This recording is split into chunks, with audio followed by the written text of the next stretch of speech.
Le seul objectif d'un entrepreneur, c'est la quête d'un business model. Alors, parlons maintenant des types de business model.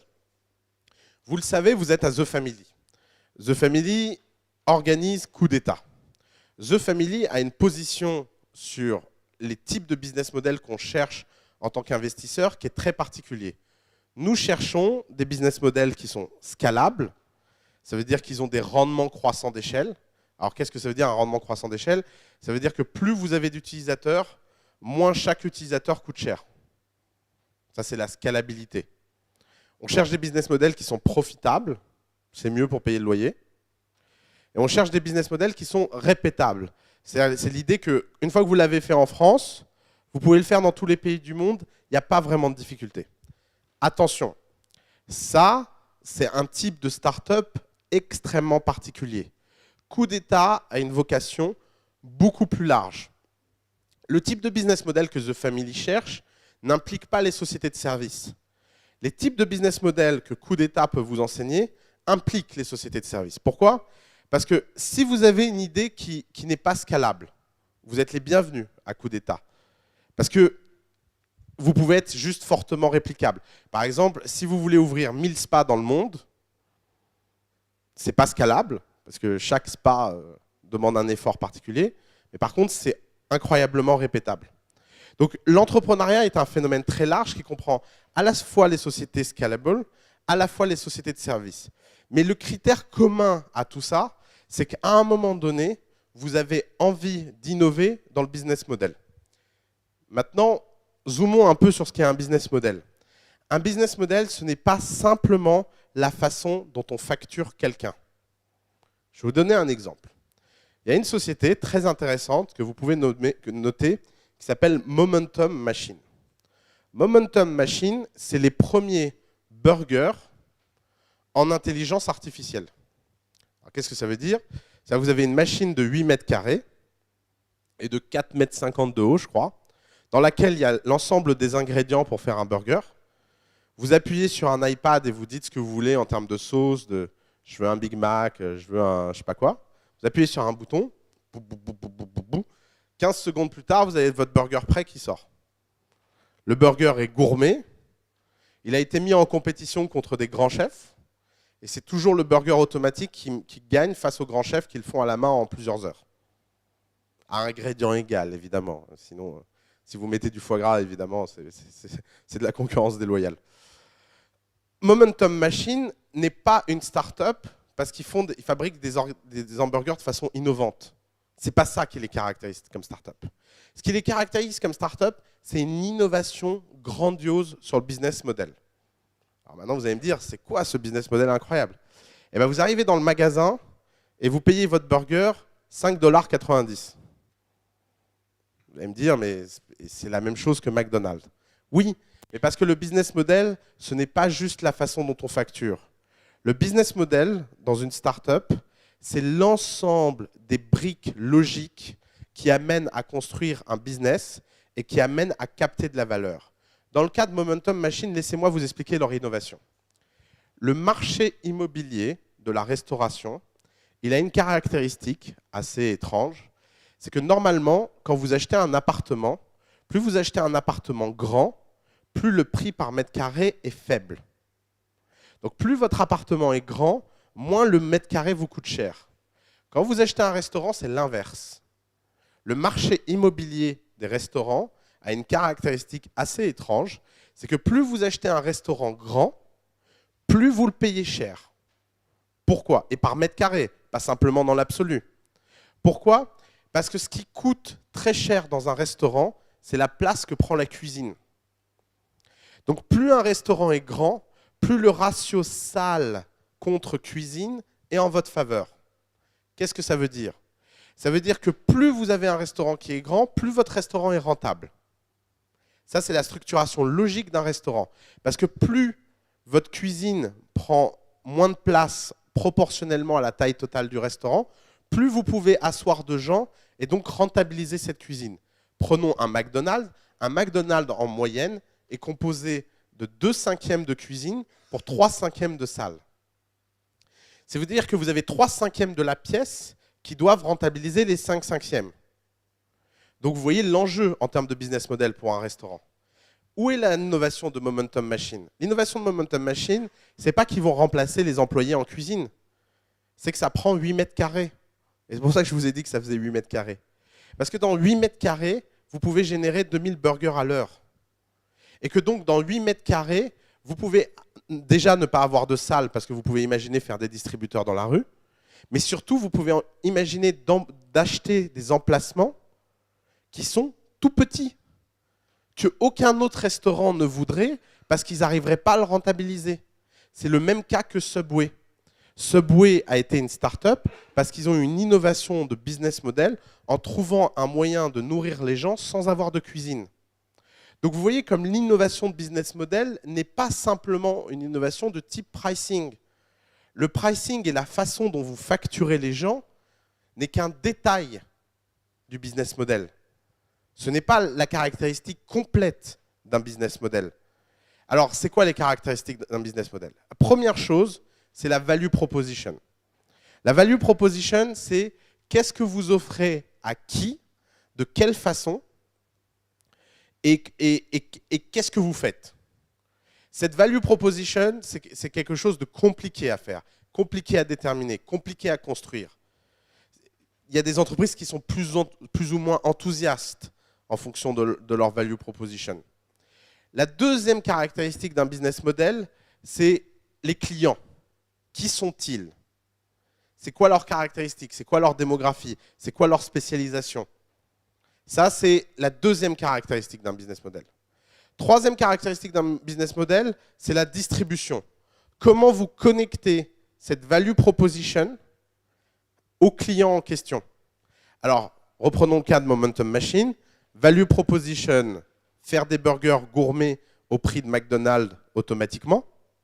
Ça, c'est qu'est-ce que je fais? La clientèle, pour l'instant, c'est les gens qui vivent à San Francisco et qui sont suffisamment technophiles pour faire confiance à une machine pour leur faire un hamburger. C'est pas évident, en fait. La distribution, c'est flyers dans la rue et restaurant. Donc, vous voyez la logique.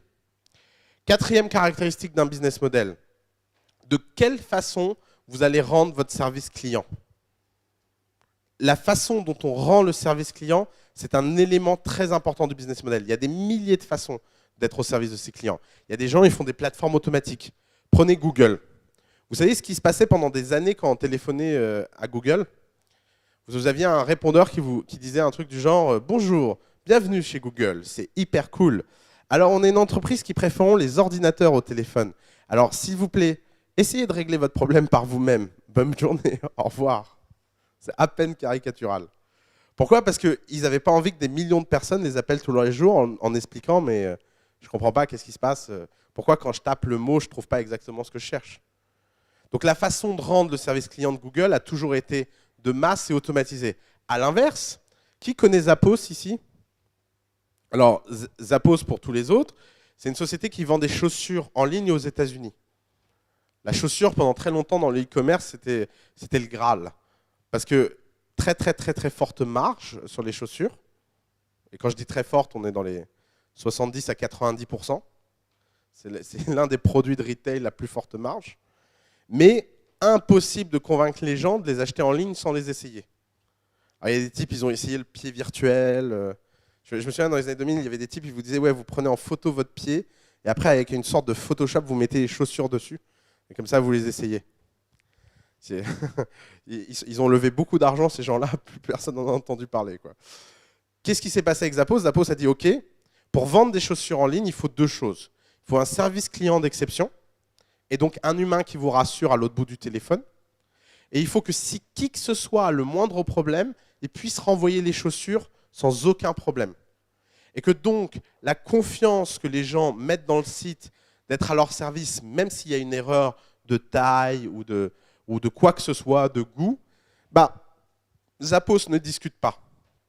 Et Zappos peut se le permettre parce que 90% de marge, c'est plutôt rentable. Surtout quand vous n'avez pas de boutique sur la 5e avenue pour vendre vos chaussures. Résultat, Zappos a créé un service client par téléphone où toute son obsession, et c'est vraiment une logique de business model, c'est que les gens qui prennent leur téléphone et téléphonent à Zappos soient très heureux.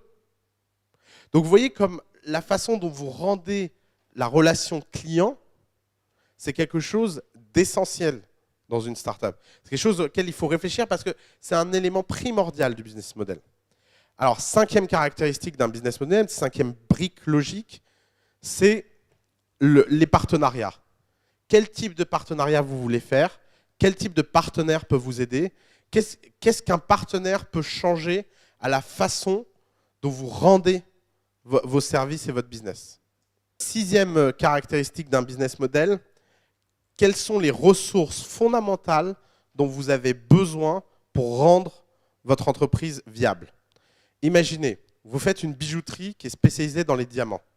Vous êtes à court de diamants, vous n'avez plus de business. C'est tout bête à comprendre. Vous êtes une société technologique.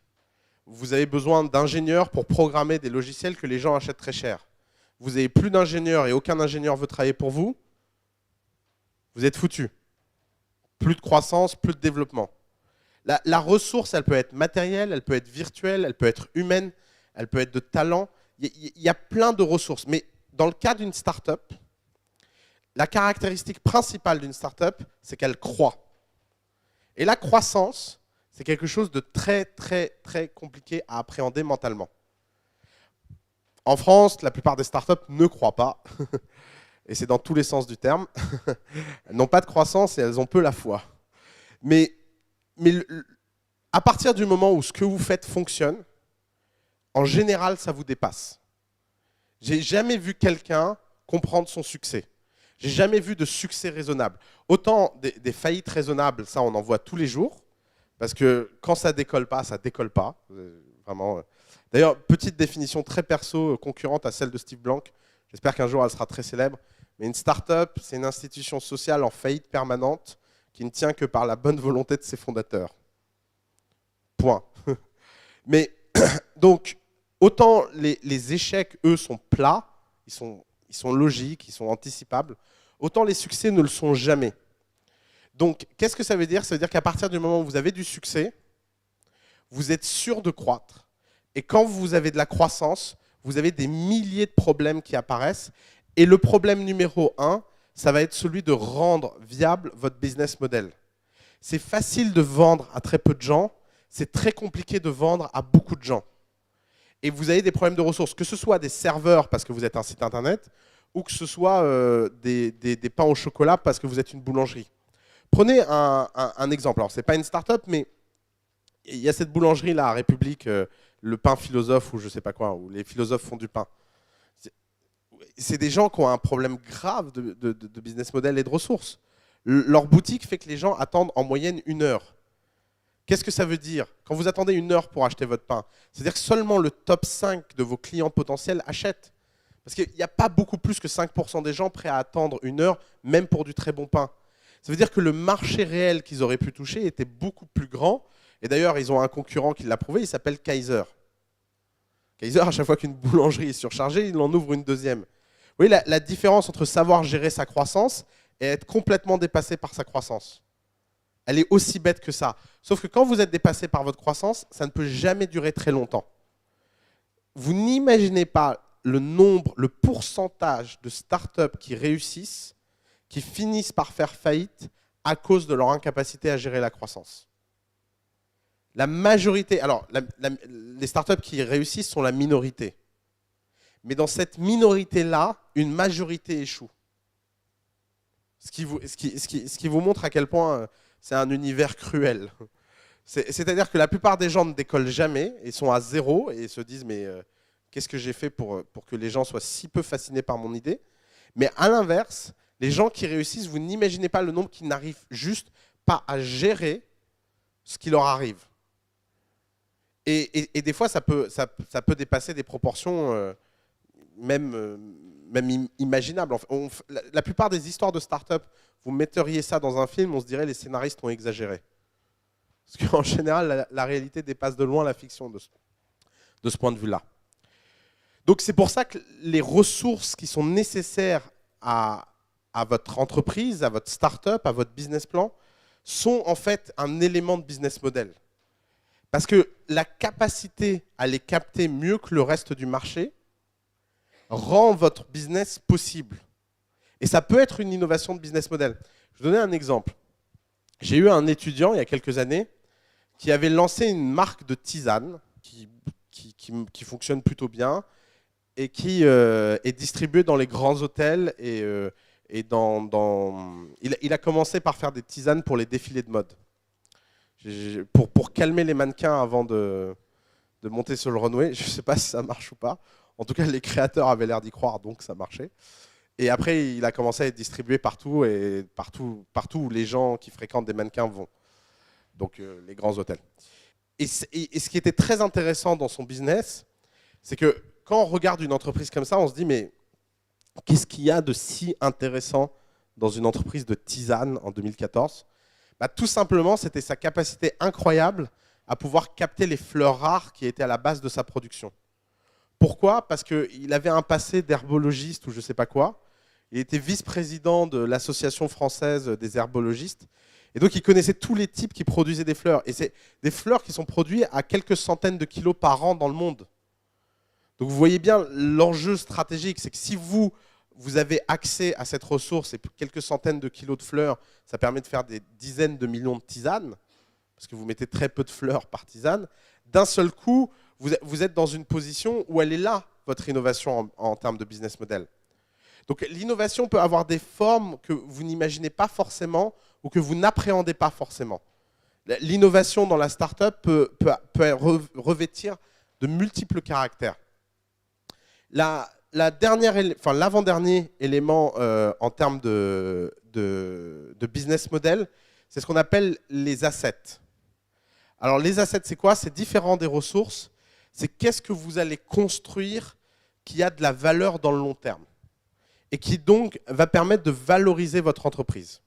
Alors l'un des assets tout bête, c'est votre marque. Par exemple, prenons un exemple d'une des premières startups réussies de l'histoire, Frigidaire. Tous les gens qui achètent un frigo appellent ça un frigidaire, alors que Frigidaire n'est qu'une marque parmi l'ensemble des frigos. Vous voyez, ça, c'est une réussite de start-up. C'est d'avoir transformé sa marque en nom de produit. Je ne sais pas si les gens disent vraiment ça, mais si, ils le disent, tu devrais le googler. Ça, c'est un asset. Ça veut dire que dans la tête des gens, moteur de recherche égale Google. Quand Google s'est lancé, il y avait 70 ou 80 moteurs de recherche sur le marché. Et il devait y en avoir une dizaine qui avaient levé 3 à 4 fois plus d'argent que Google. Donc, vous voyez ce que c'est construire un asset. Construire un asset, c'est réussir à un moment donné à produire une ressource qui est hyper valorisée par le marché et qui vous permet de vous distinguer. Les deux derniers éléments d'un business model, c'est la structure de coûts et la structure de revenus. Mais vous voyez comme la façon dont vous allez facturer ce que vous faites est en fait un détail dans la construction d'une startup. En général, la façon dont on facture est une évidence après des années de travail parce que vous avez fini par comprendre ce qui se passait et vous avez fini par comprendre comment ça se passait. Et ça peut prendre beaucoup de temps. Google, ils ont mis 8 ans avant d'avoir un business model. Facebook, ils ont mis 5 ans. Et ça ne veut pas dire que pendant... Une des images que les gens ont souvent en tête, c'est d'imaginer que Google a mis 8 ans à avoir un business model parce que pendant 8 ans, ils s'en foutaient. Et que ce n'était pas important. Mais ça, c'est le deuxième secret du jour chez À Coup d'État. Tout ce que vous lisez dans la presse, dans le monde des technologies, est faux. Et encore plus que dans les autres mondes, parce qu'en général, les gens qui sont dans le monde des technos sont très très très forts en storytelling. Pourquoi un CEO de la vallée vous explique que son business model n'est pas la priorité? C'est parce qu'il n'en a pas. Et qu'il est paniqué. Il va pas vous dire, ouais, alors là, on est dans une merde. On a levé 50 millions de dollars en disant à des mecs qu'on allait faire ça. On n'a pas réussi. On n'a aucune idée de comment on va faire. On crame 400 000 dollars par mois et les mecs veulent notre tête tous les trimestres en board. Vous pensez vraiment que ça passe comme histoire dans la presse? Non. You know what? You should focus on value on customer. That's the only focus we have. And maybe one day we will get a business model. Là, d'un seul coup, c'est un titre dans TechCrunch. Le problème, c'est qu'après, des gens comme vous, n'ayant pas été informés par les mêmes investisseurs et n'ayant pas été éduqués par les mêmes personnes, vous prenez cette info et vous vous dites « Holy shit, I should not have a business model. » Et surtout, je ne vais pas m'occuper des revenus. Pourquoi? Parce qu'en fait, la question est compliquée. C'est que pour réussir à avoir des revenus, il faut réussir à produire de la valeur. Et pour réussir à produire de la valeur, il faut avoir maîtrisé un ensemble d'éléments logiques qui, mine de rien, sont très complexes. Il faut avoir une bonne value proposition. Il faut savoir exactement qui sont ses clients, être intime avec eux. Il faut savoir comment les toucher de façon systématique et en croissance. Il faut réussir à ne pas être brûlé par cette croissance et garder les gens contents. Il faut réussir, en faisant ça, à avoir les bons partenaires pour pas qu'ils vous dézinguent et que vous fassiez sortir du marché. Le tout en maîtrisant votre approvisionnement en ressources rares, en créant des assets, en maîtrisant vos coûts afin de facturer. Donc vous voyez comme quoi, finalement, ce qui peut vous paraître en fait la chose la plus importante, la plus difficile, n'est juste qu'une évidence d'un travail long, compliqué et préalable. Et c'est ça le sujet. Le sujet, c'est qu'en général, construire un business, ce n'est pas pour rien que ça prend des années. Jouons à un jeu. En moyenne, dans une start-up, combien il faut de temps pour passer la barre des 10 millions de revenus si vous prenez l'ensemble des start-up qui n'ont pas fait faillite? Donc, on va exclure de notre échantillon les start-up qui ne marchent pas. Parce qu'évidemment, elles ont tendance à faire augmenter la moyenne. Combien de temps en moyenne il faut pour une start-up qui réussit de passer la barre des 10 millions? 10 millions, ça peut vous paraître beaucoup, mais ce n'est pas grand-chose, 10 millions. Un ingénieur coûte en moyenne 200 000 € par an, salaire, charges sociales, avantages, vacances, ordinateur, amortissement de bureau. 10 millions, comment? Non, 10 millions de chiffre d'affaires. Combien de temps il faut? Oui, pardon, merci de préciser. Combien de temps il faut passer pour la barre des 10 millions? Il faut 4 ans et demi en moyenne. Vous imaginez? Et 10 millions, on parle d'un chiffre d'affaires qui vous permet de payer une équipe de 25 ingénieurs. On ne parle pas d'une multinationale il ne faut pas 4 ans et demi en moyenne pour être considéré comme un grand groupe. C'est-à-dire pour devenir une petite PME confortable qui arrive à peu près à payer les salaires des gens qui la composent, dans ce milieu, il faut 4 ans et demi en moyenne. C'est énorme. Et alors, si vous rajoutez toutes celles qui échouent et qui passent des années, là, votre moyenne explose en fait. Donc, ne confondez pas quête de business model et quête de pricing ou de façon de facturer innovante. La façon dont on peut innover sur un business model dépend de beaucoup de choses. Et en général, c'est très très dur d'innover sur deux aspects logiques à la fois. La pire chose que vous puissiez faire, c'est vous dire, je vais innover sur la value proposition et sur la distribution et sur le segment de clientèle et sur le type de partenariat et sur ma structure de coûts et sur ma structure de pricing et sur les ressources rares que je vais choper. Si vous essayez de jouer simplement au jeu de je fais différent, vous allez vous planter.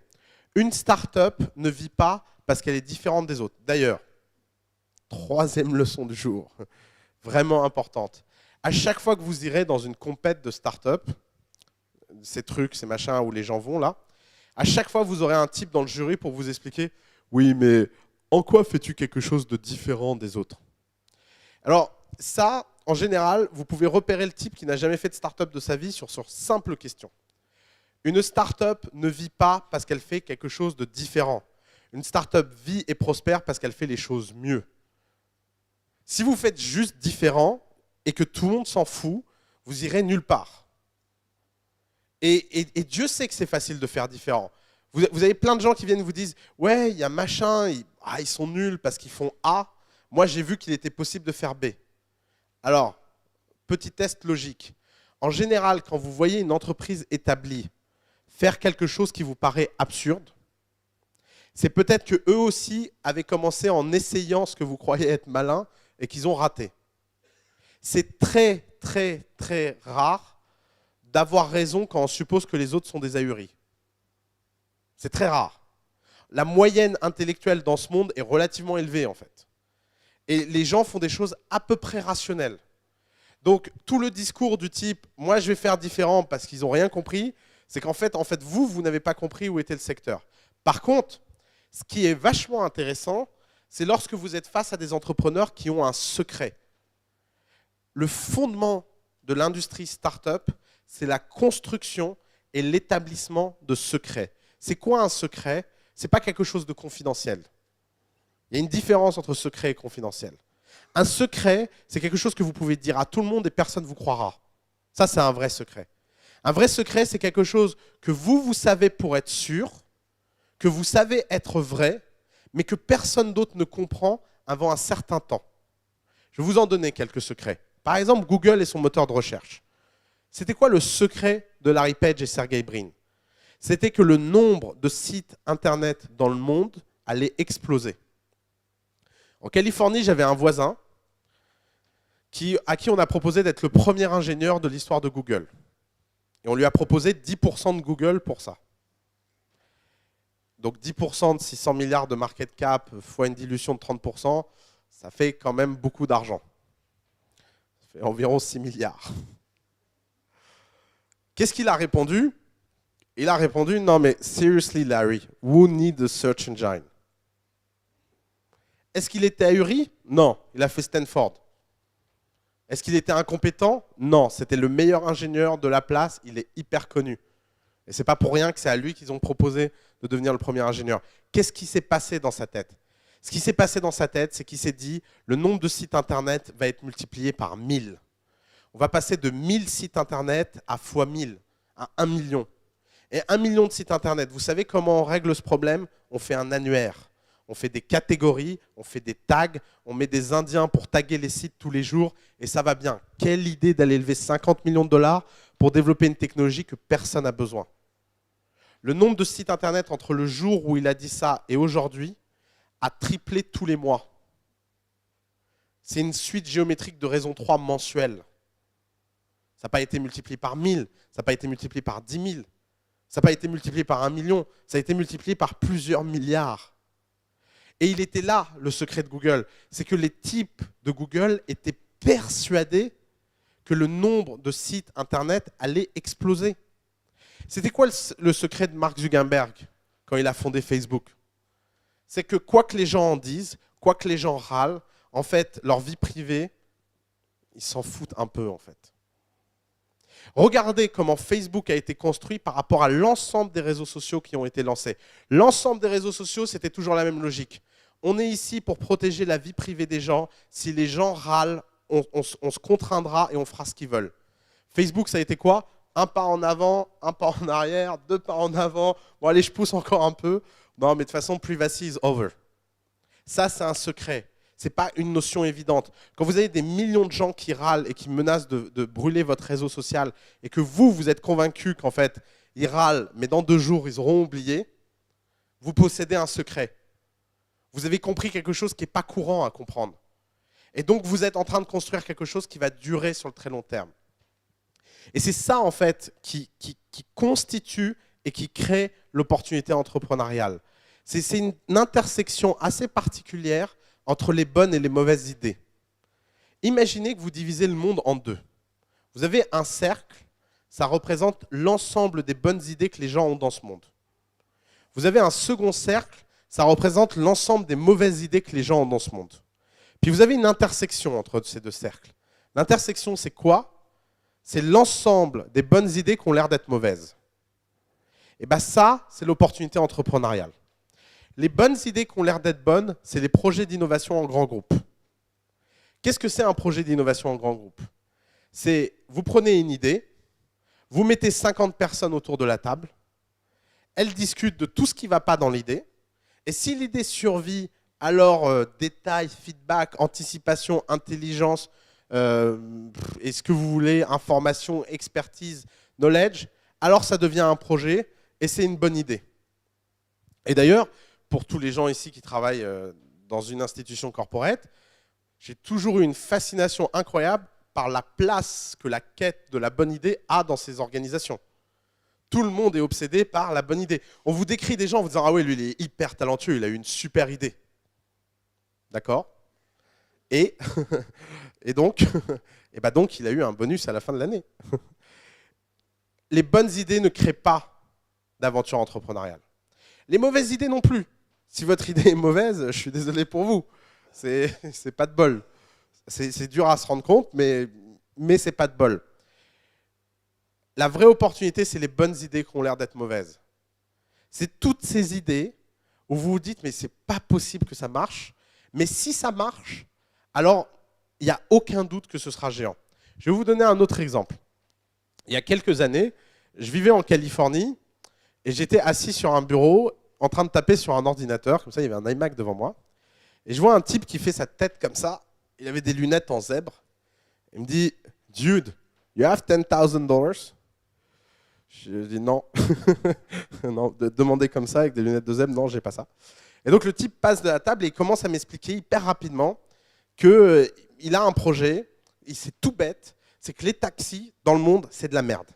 Vraiment, les taxis, ça sert à rien.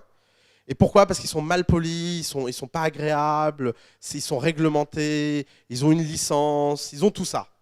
Mais lui, il a une idée incroyable, c'est t'appuies sur un bouton, il y a une voiture qui vient te chercher, le mec, il a un costard parce qu'il est payé en fonction des notes que les gens lui donnent, tu as une petite bouteille d'eau à l'arrière, et quand tu sors du taxi, tu n'as même pas besoin de payer parce que c'est directement retiré sur ta carte bleue. Et ça s'appelle Uber. Réponse. Non mais écoute, je vais t'apprendre la vie. Je viens d'un pays qui s'appelle la France. Dans ce pays, on a un lobby qui s'appelle les taxis qui est hyper puissant. Tu n'arriveras jamais à le défoncer. Mais tu te rends pas compte. Non, mais je t'assure, machin. Bon, mais il y a qui investit dans ton round ? Bah personne, tout le monde me dit la même chose que toi. Bon, bah tu vas faire quoi ? Tu vas faire autre chose ? Je dis non, c'est vraiment ça qu'il faut faire. Bon, bah j'ai pas donné d'argent. Alors, cette société vient d'être valorisée 17 milliards. Et sa fameuse idée qui n'avait pas l'air bonne ferait que j'aurais pas besoin de donner un putain de cours à coup d'État. Je rigole, je le ferai quand même. J'aurais juste infiniment plus de crédibilité.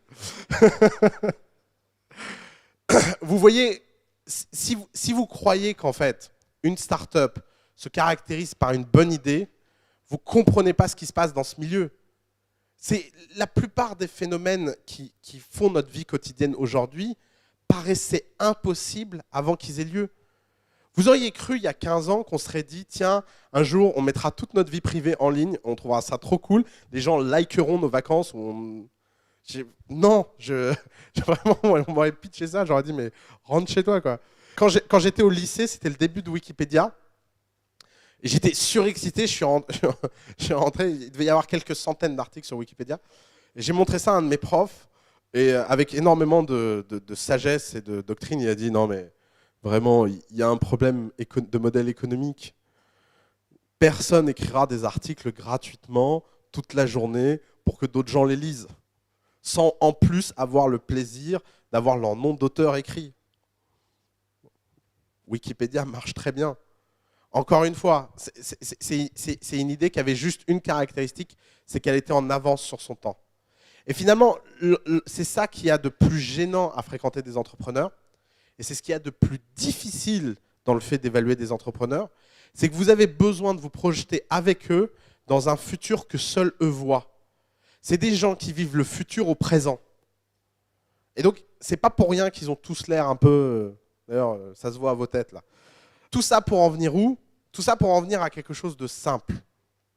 Une start-up, c'est une institution sociale qui cherche un business model, et construire, explorer, fabriquer un business model, c'est quelque chose de compliqué. Ce n'est pas simplement une bonne idée, ce n'est pas simplement une innovation. C'est la plupart, par exemple, si vous vous demandez où est l'innovation dans Uber, vous pouvez vous dire que c'est parce que les gens ils payent par carte bleue directement. Mais ça aurait pu être copié par tout le monde. Elle n'est pas là, la barrière à l'entrée dans Uber. La barrière à l'entrée dans Uber, elle est ailleurs. Elle est dans la marque que Uber crée, elle est dans le réflexe qu'ils ont créé, l'asset, le fait qu'ils aient plus de voitures que tout le monde, qu'ils grossissent plus vite que tout le monde et qu'ils engrangent plus de cash que tout le monde. D'ailleurs, juste pour vous raconter une anecdote et pour vous montrer à quel point Uber peut changer le comportement des gens, il y a quelques semaines, j'ai dû prendre un taxi à grand regret plutôt qu'un Uber. J'arrive à destination, je sors du taxi, je remercie le type, je commence à marcher. Et là, j'entends le taxi qui me hurle dessus, qui me dit hey, tu vas où, connard ?» Je me tourne et je vois le mec qui commence à s'approcher de moi. Je prends peur, je commence à courir. Je cours. Et le taxi commence à courir derrière moi. Et là, en courant, je me dis eh merde, j'ai pas payé. Vous voyez où est l'asset? L'asset, c'est que c'est quelqu'un. Uber a carrément changé nos rapports cognitifs à prendre le transport. Et oui, il faut sortir de l'argent, récupérer sa monnaie, tout ça. Ça, c'est très, très, très difficile à détruire. Est-ce que c'est une innovation extraordinaire? Est-ce que c'est une technologie extraordinaire? Est-ce qu'il a fallu 400 rocket scientists pour faire ça? Non. Il faut simplement l'exécuter bien, vite, rapidement. Et là, on va en venir au point de coup d'État. C'est quoi la mission de coup d'État? La mission de coup d'État, c'est que vous soyez dans un business de service, que vous ayez envie d'ouvrir un magasin, que vous ayez envie de faire un site internet, que vous ayez envie de faire une société technologique, que vous ayez envie de faire une biotech, quel que soit le domaine dans lequel vous avez envie de vous lancer, ce qui nous intéresse, c'est de vous aider à comprendre qu'est-ce que ça veut dire une exécution réussie. L'obsession ici, ce n'est pas les idées. L'obsession ici, c'est l'exécution. C'est de comprendre comment ces parties logiques s'interconnectent, comment tout ça, en fait, se construit dans le temps, étape par étape. Parce que si vous essayez de construire ces 9 briques d'intelligence d'un coup, en innovant sur chacune d'elles, vous allez finir complètement fou et fatigué. De comprendre comment tout ça s'interconnecte dans le temps et comment on peut commencer petit et devenir grand. C'est ça qui nous intéresse. C'est ce process qui fait que petit à petit, on grossit et on grossit de plus en plus rapidement. Beaucoup de gens qui commencent ont peur de parler de leur idée parce qu'ils se disent quelqu'un va me la piquer et il va aller l'exécuter mieux que moi. Alors, ce truc-là, c'est un truc assez imaginaire. Vous imaginez, vous êtes en train de parler à un type, vous lui racontez votre idée, et là, le type dit c'est génial, je vais arrêter tout ce que je fais dans ma vie et je vais aller créer ça dans ton dos pour te niquer. Et c'est le seul objectif que j'ai dans ma vie. Compliqué. Alors maintenant, il y a le fantasme grand groupe. Ouais, je ne veux pas aller en parler à un grand groupe parce qu'ils ont vachement plus de ressources que moi. Je vais aller leur raconter ce que je fais et eux, ils peuvent déployer 200 personnes en une journée. Alors les gens qui disent ça, en général, ils n'ont jamais travaillé dans un grand groupe. Parce que dans un grand groupe, pour sortir 1000 € pour payer la kermesse du coin, ça passe par 10 comités, 22 validations et le PDG descend de son hélicoptère pour vérifier que c'est bien. Donc le coût de eux vont être plus rapide que vous, peu probable. Donc vous avez un seul intérêt, en fait, une fois que vous avez formulé ce secret, c'est d'en parler à tout le monde et surtout d'essayer de trouver quelque chose qui heurte les gens, qui les mette mal à l'aise. Uber, ça mettait tout le monde mal à l'aise. Et d'ailleurs, vous pouvez prendre toutes les sociétés qui comptent aujourd'hui, elles ont toutes comme caractéristique d'avoir eu cet élément version 10 000. Les plus grandes sociétés qui ont été créées avaient les idées les plus étranges. Et d'ailleurs, c'est valable pour des sociétés qui ont moins marché. Par exemple, qui connaît, alors c'est un peu techos, mais qui connaît Buffer? Alors Buffer, pour ceux qui ne connaissent pas, c'est une petite app qui permet de gérer son Facebook, son Twitter et son LinkedIn de façon un peu automatisée. Bah, Buffer, pourquoi c'est étonnant comme société? Pourquoi il n'y a pas 36 000 Buffer? On a juste quelques centaines. Pourquoi il n'y en a pas 36 000? Parce que la plupart des gens qui ont voulu se lancer là-dedans, ils se sont fait comme remarque de se dire ça va être 100% dépendant de l'API de LinkedIn, Facebook et Twitter, et c'est trop dangereux pour bâtir un business là-dessus. Le secret des types de Buffer, c'est de se dire I'm a good guy, they are good guys, ce n'est pas des business comme les autres, ils sauront nous respecter et jamais de la vie ils viendront nous embarrasser parce qu'on apporte de la valeur à leurs utilisateurs. Ça peut vous paraître plus ou moins évident, mais en fait, c'est compliqué comme idée. Parce que la plupart des gens ont peur de ces géants-là. Ils ne veulent pas être dépendants de leurs API. Ils ne veulent pas créer un business qui soit 100% parasitaire. Bah ça, c'est un secret de Buffer. Je ne sais pas, dites-moi une grande boîte. On va voir qu'est-ce qu'il y avait d'étonnant au début. Tiens, une boîte. Bah tiens, putain, Instagram, quoi. dans le genre pas évident. Instagram, quand ils ont pitché les gens, alors il faut savoir qu'Instagram n'a pas levé des fonds sur le concept d'Instagram. Ça, c'est déjà une caractéristique. Instagram, c'est l'histoire de deux mecs qui sortent de Stanford et qui expliquent qu'ils vont faire un truc hyper complexe dans le social, hyper technologique, avec plein de features, et ils ont levé des fonds là-dessus. Ils ont cramé un quart des fonds là-dessus, ils ont vu que ça ne marchait pas, ils ont tout arrêté, ils ont démarré Instagram. Quand ils ont démarré Instagram, leur pitch est tout bête.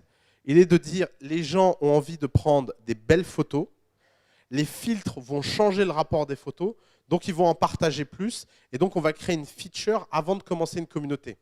Il faut savoir quelque chose, c'est que si vous alliez dans la vallée il y a quelques années et que vous parliez aux gens, les gens vous disent toujours il faut avoir la communauté avant d'avoir les features innovantes. Instagram casse ce paradigme en disant nous, on va d'abord avoir une feature hyper innovante qui est créer de belles photos. Il y a suffisamment de gens esthètes dans le monde pour reconnaître ça, ce sera viral. Et ensuite, grâce à ça, on créera la communauté. Ça, je peux te dire à tel point que quand ils ont été relevés de l'argent, Andreessen Horowitz, qui était leur investisseur, leur a dit les gars, non, moi je ne remets pas d'argent. C'est pas ce que vous m'avez pitché au début, je comprends rien à ce que vous faites, vous allez vous débrouiller. Bon courage pour lever de l'argent.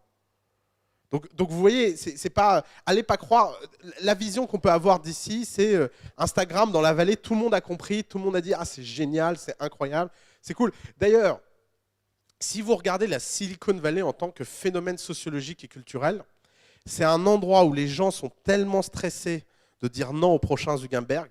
Tout le monde a son traumatisme de type Uber, Facebook, je sais pas quoi. Il passe en psychothérapie pendant 2 ans pour s'en remettre. Tout le monde ayant ce problème-là, tout le monde vous dit que tout ce que vous faites est génial. Parce que juste, ça coûte rien en fait. C'est entre dire pourquoi ça va pas marcher et dire ça va marcher et pouvoir dire oui, je l'ai toujours su. Et comme de toute façon, si ça ne marche pas, personne ne vous reprochera d'avoir dit que ça allait marcher, d'un seul coup, vous créez une ville entière dont la spécialisation est de dire à tout le monde, les gars, vous êtes des pros. Et c'est pour ça que culturellement, la critique a disparu de la vallée, parce que pendant 20 ans, les gens ont été traumatisés. Et tous les nouveaux arrivants dans la vallée, en quelques mois, ils se prennent un traumatisme dans la tronche, puis après, ils disent à tout le monde, franchement, c'est super cool ce que tu fais. Et c'est comme ça qu'une culture de ville se crée. Parce que vous êtes dans une industrie où c'est juste trop dur d'évaluer les idées. D'ailleurs, si je peux vous donner un conseil en tant qu'entrepreneur, vous avez un choix, vous avez une vie incroyable. Parce que vous êtes entouré d'entrepreneurs et vous n'avez pas besoin de leur dire réellement ce que vous pensez. Et d'ailleurs, ça ne sert à rien de leur dire ce que vous pensez. Donc, quand quelqu'un vous dit « voilà mon idée », au lieu de vous demander est-ce qu'elle est bonne ou pas, vous devriez vous demander comment je peux l'aider au cas où elle est bonne. Parce que vous n'êtes pas dans un métier où vous devez dire non, par exemple, regardez notre drame à nous. Notre drame à nous, c'est que des gens viennent nous voir, on a une capacité d'accueil limitée, donc on doit dire oui, on doit dire non. Vous croyez qu'on ne va jamais se tromper et qu'on ne va pas refaire un nouvel Uber? Mais évidemment qu'on va refaire un nouvel Uber. C'est impossible de ne pas en faire un. C'est improbable. Donc, par définition, si vous n'avez aucune obligation à la sélection, vous avez un intérêt énorme à simplement laisser couler et soutenir. Parce que les gens se souviendront que quand tout le monde leur a dit que c'était pourri, vous étiez là et c'est sympa d'avoir un ami milliardaire, à défaut d'être milliardaire soi-même.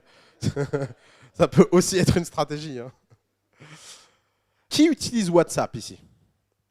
Ok, regarde. Qui utilise Flipboard? Ok. Qui utilise Flipkart? Voilà. Alors, je viens de te donner une start-up, la première, qui a levé 50 millions, WhatsApp. Tu as vu, tout le monde a levé la main. Je viens de te donner Flipboard, la deuxième. Tu vois, il y a un tiers des gens qui ont levé la main, ils ont levé 20 millions. Et je viens de te donner une start-up qui n'a rien levé. Et tu viens d'avoir la preuve. Alors, WhatsApp n'a pas levé parce que les gens étaient impressionnés par la techno. Qu'on le veuille ou non, WhatsApp est massivement utilisé. Et l'attraction a une valeur, c'est qu'elle met tout le monde d'accord. Qu'est-ce qui s'est passé avec WhatsApp? WhatsApp, ils ont essayé de lever de l'argent une première fois sur leur concept. Ils ont dit, on va faire une messagerie pour pays émergents qui va être mieux foutue que les autres messageries et qui permettra aux gens d'envoyer des textos gratuits en passant par leur forfait data. OK? Parce que les textos dans ces pays-là sont chers. Les mecs ont dit, ouais, putain, une nappe de messagerie, je passe. Ils l'ont fait quand même, ils se sont débrouillés, ils ont économisé un peu d'argent, ils ont programmé la première version. Et la première version a inscrit plus de gens en une semaine que l'ensemble des applications de cette industrie n'ont jamais inscrit cumulé en une semaine. Là, tout le monde a dit, OK, je mets de l'argent. Je ne sais pas pourquoi ça marche, mais de toute évidence, ça marche, donc je vais mettre de l'argent. Donc, ils ont mis un peu d'argent. Ensuite, la courbe, elle a fait ça. Donc, ils ont mis encore un peu plus d'argent. Puis, la courbe, elle a fait ça et ils ont mis de l'argent. Donc, il y a deux, si vous voulez, sur les histoires de levée de fonds et de compréhension, il faut comprendre que la chose la plus dure au monde à faire, c'est que quand vous dites le nom d'une app et que tout le monde lève la main dans une salle comme ça au hasard, avec des gens qui viennent de plein de catégories sociales différentes, de plein d'âges différents, c'est la chose la plus dure au monde. Et ça vaut tout l'argent du monde. Alors après, est-ce que ça valait leur rachat à 19 milliards? C'est une question à 19 milliards. Mais ce n'est pas très compliqué de comprendre pourquoi ils ont été rachetés 19 milliards. Ils ont été rachetés 19 milliards parce que Apple a proposé 10, que Google a proposé 14, et que donc il y en a un qui, comme dans une salle d'enchères, a dit « Ok, moi je dis 19, et tous vous faire en cash. » En cash. Et voilà, c'était réglé. Et donc, il est là le sujet en fait. Le sujet, c'est qu'il est impossible de déterminer la valeur de ces boîtes-là, pour plein de raisons, et que donc la seule valeur qu'elles ont, c'est la valeur que les autres ont à essayer de la contrôler. Et aujourd'hui, si tu prends le nombre d'apps qui ont plus de 500 millions d'utilisateurs dans le monde, elles se comptent sur le doigt d'une main. Ce n'est pas tous les jours que vous avez quelque chose que 500 millions de quelque chose utilisent. Vous imaginez, Facebook vient d'atteindre les 1,3 milliard d'utilisateurs actifs hebdomadaires. Quelle entreprise dans l'histoire de l'humanité avait 1,3 milliard de clients? Ça n'a pas de sens en fait. C'est au-delà de ce qui est imaginable en fait. Pourquoi WhatsApp ne gagne pas d'argent?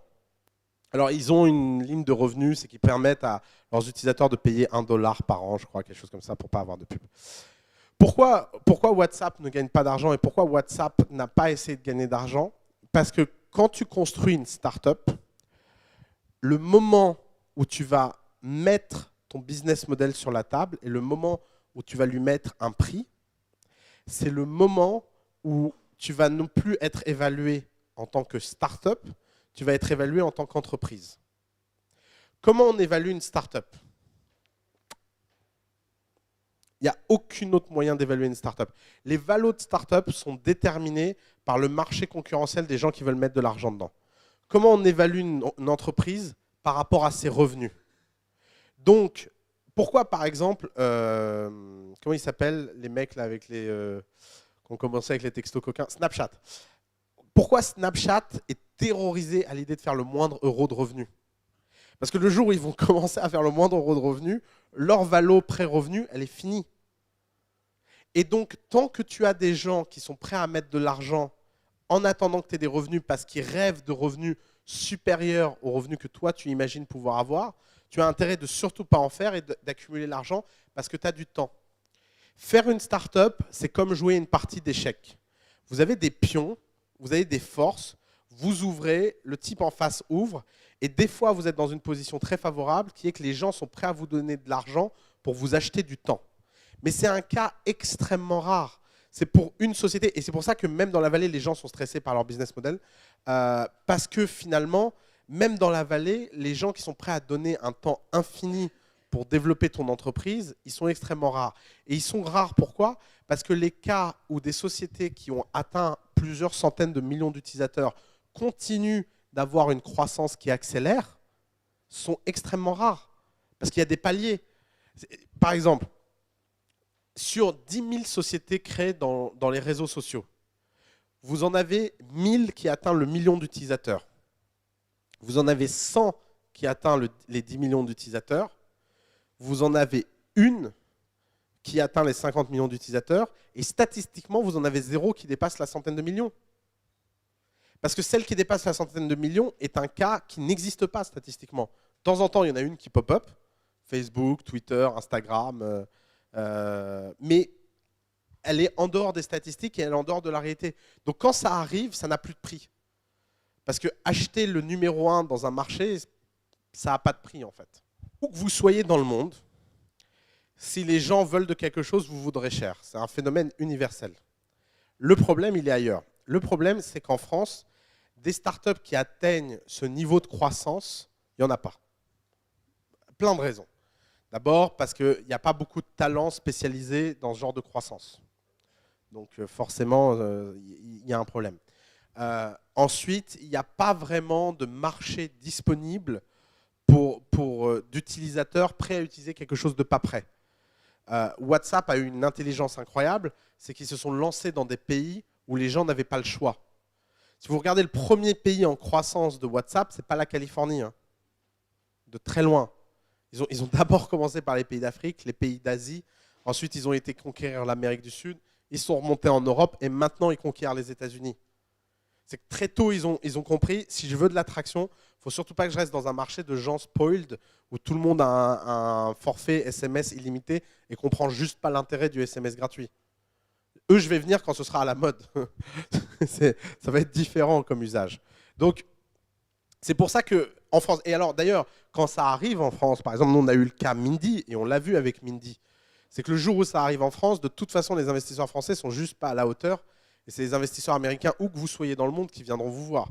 Ça, c'est une des leçons de coup d'État, et je pense que c'est une des leçons de votre génération. C'est que le capital est la chose la plus mobile du monde.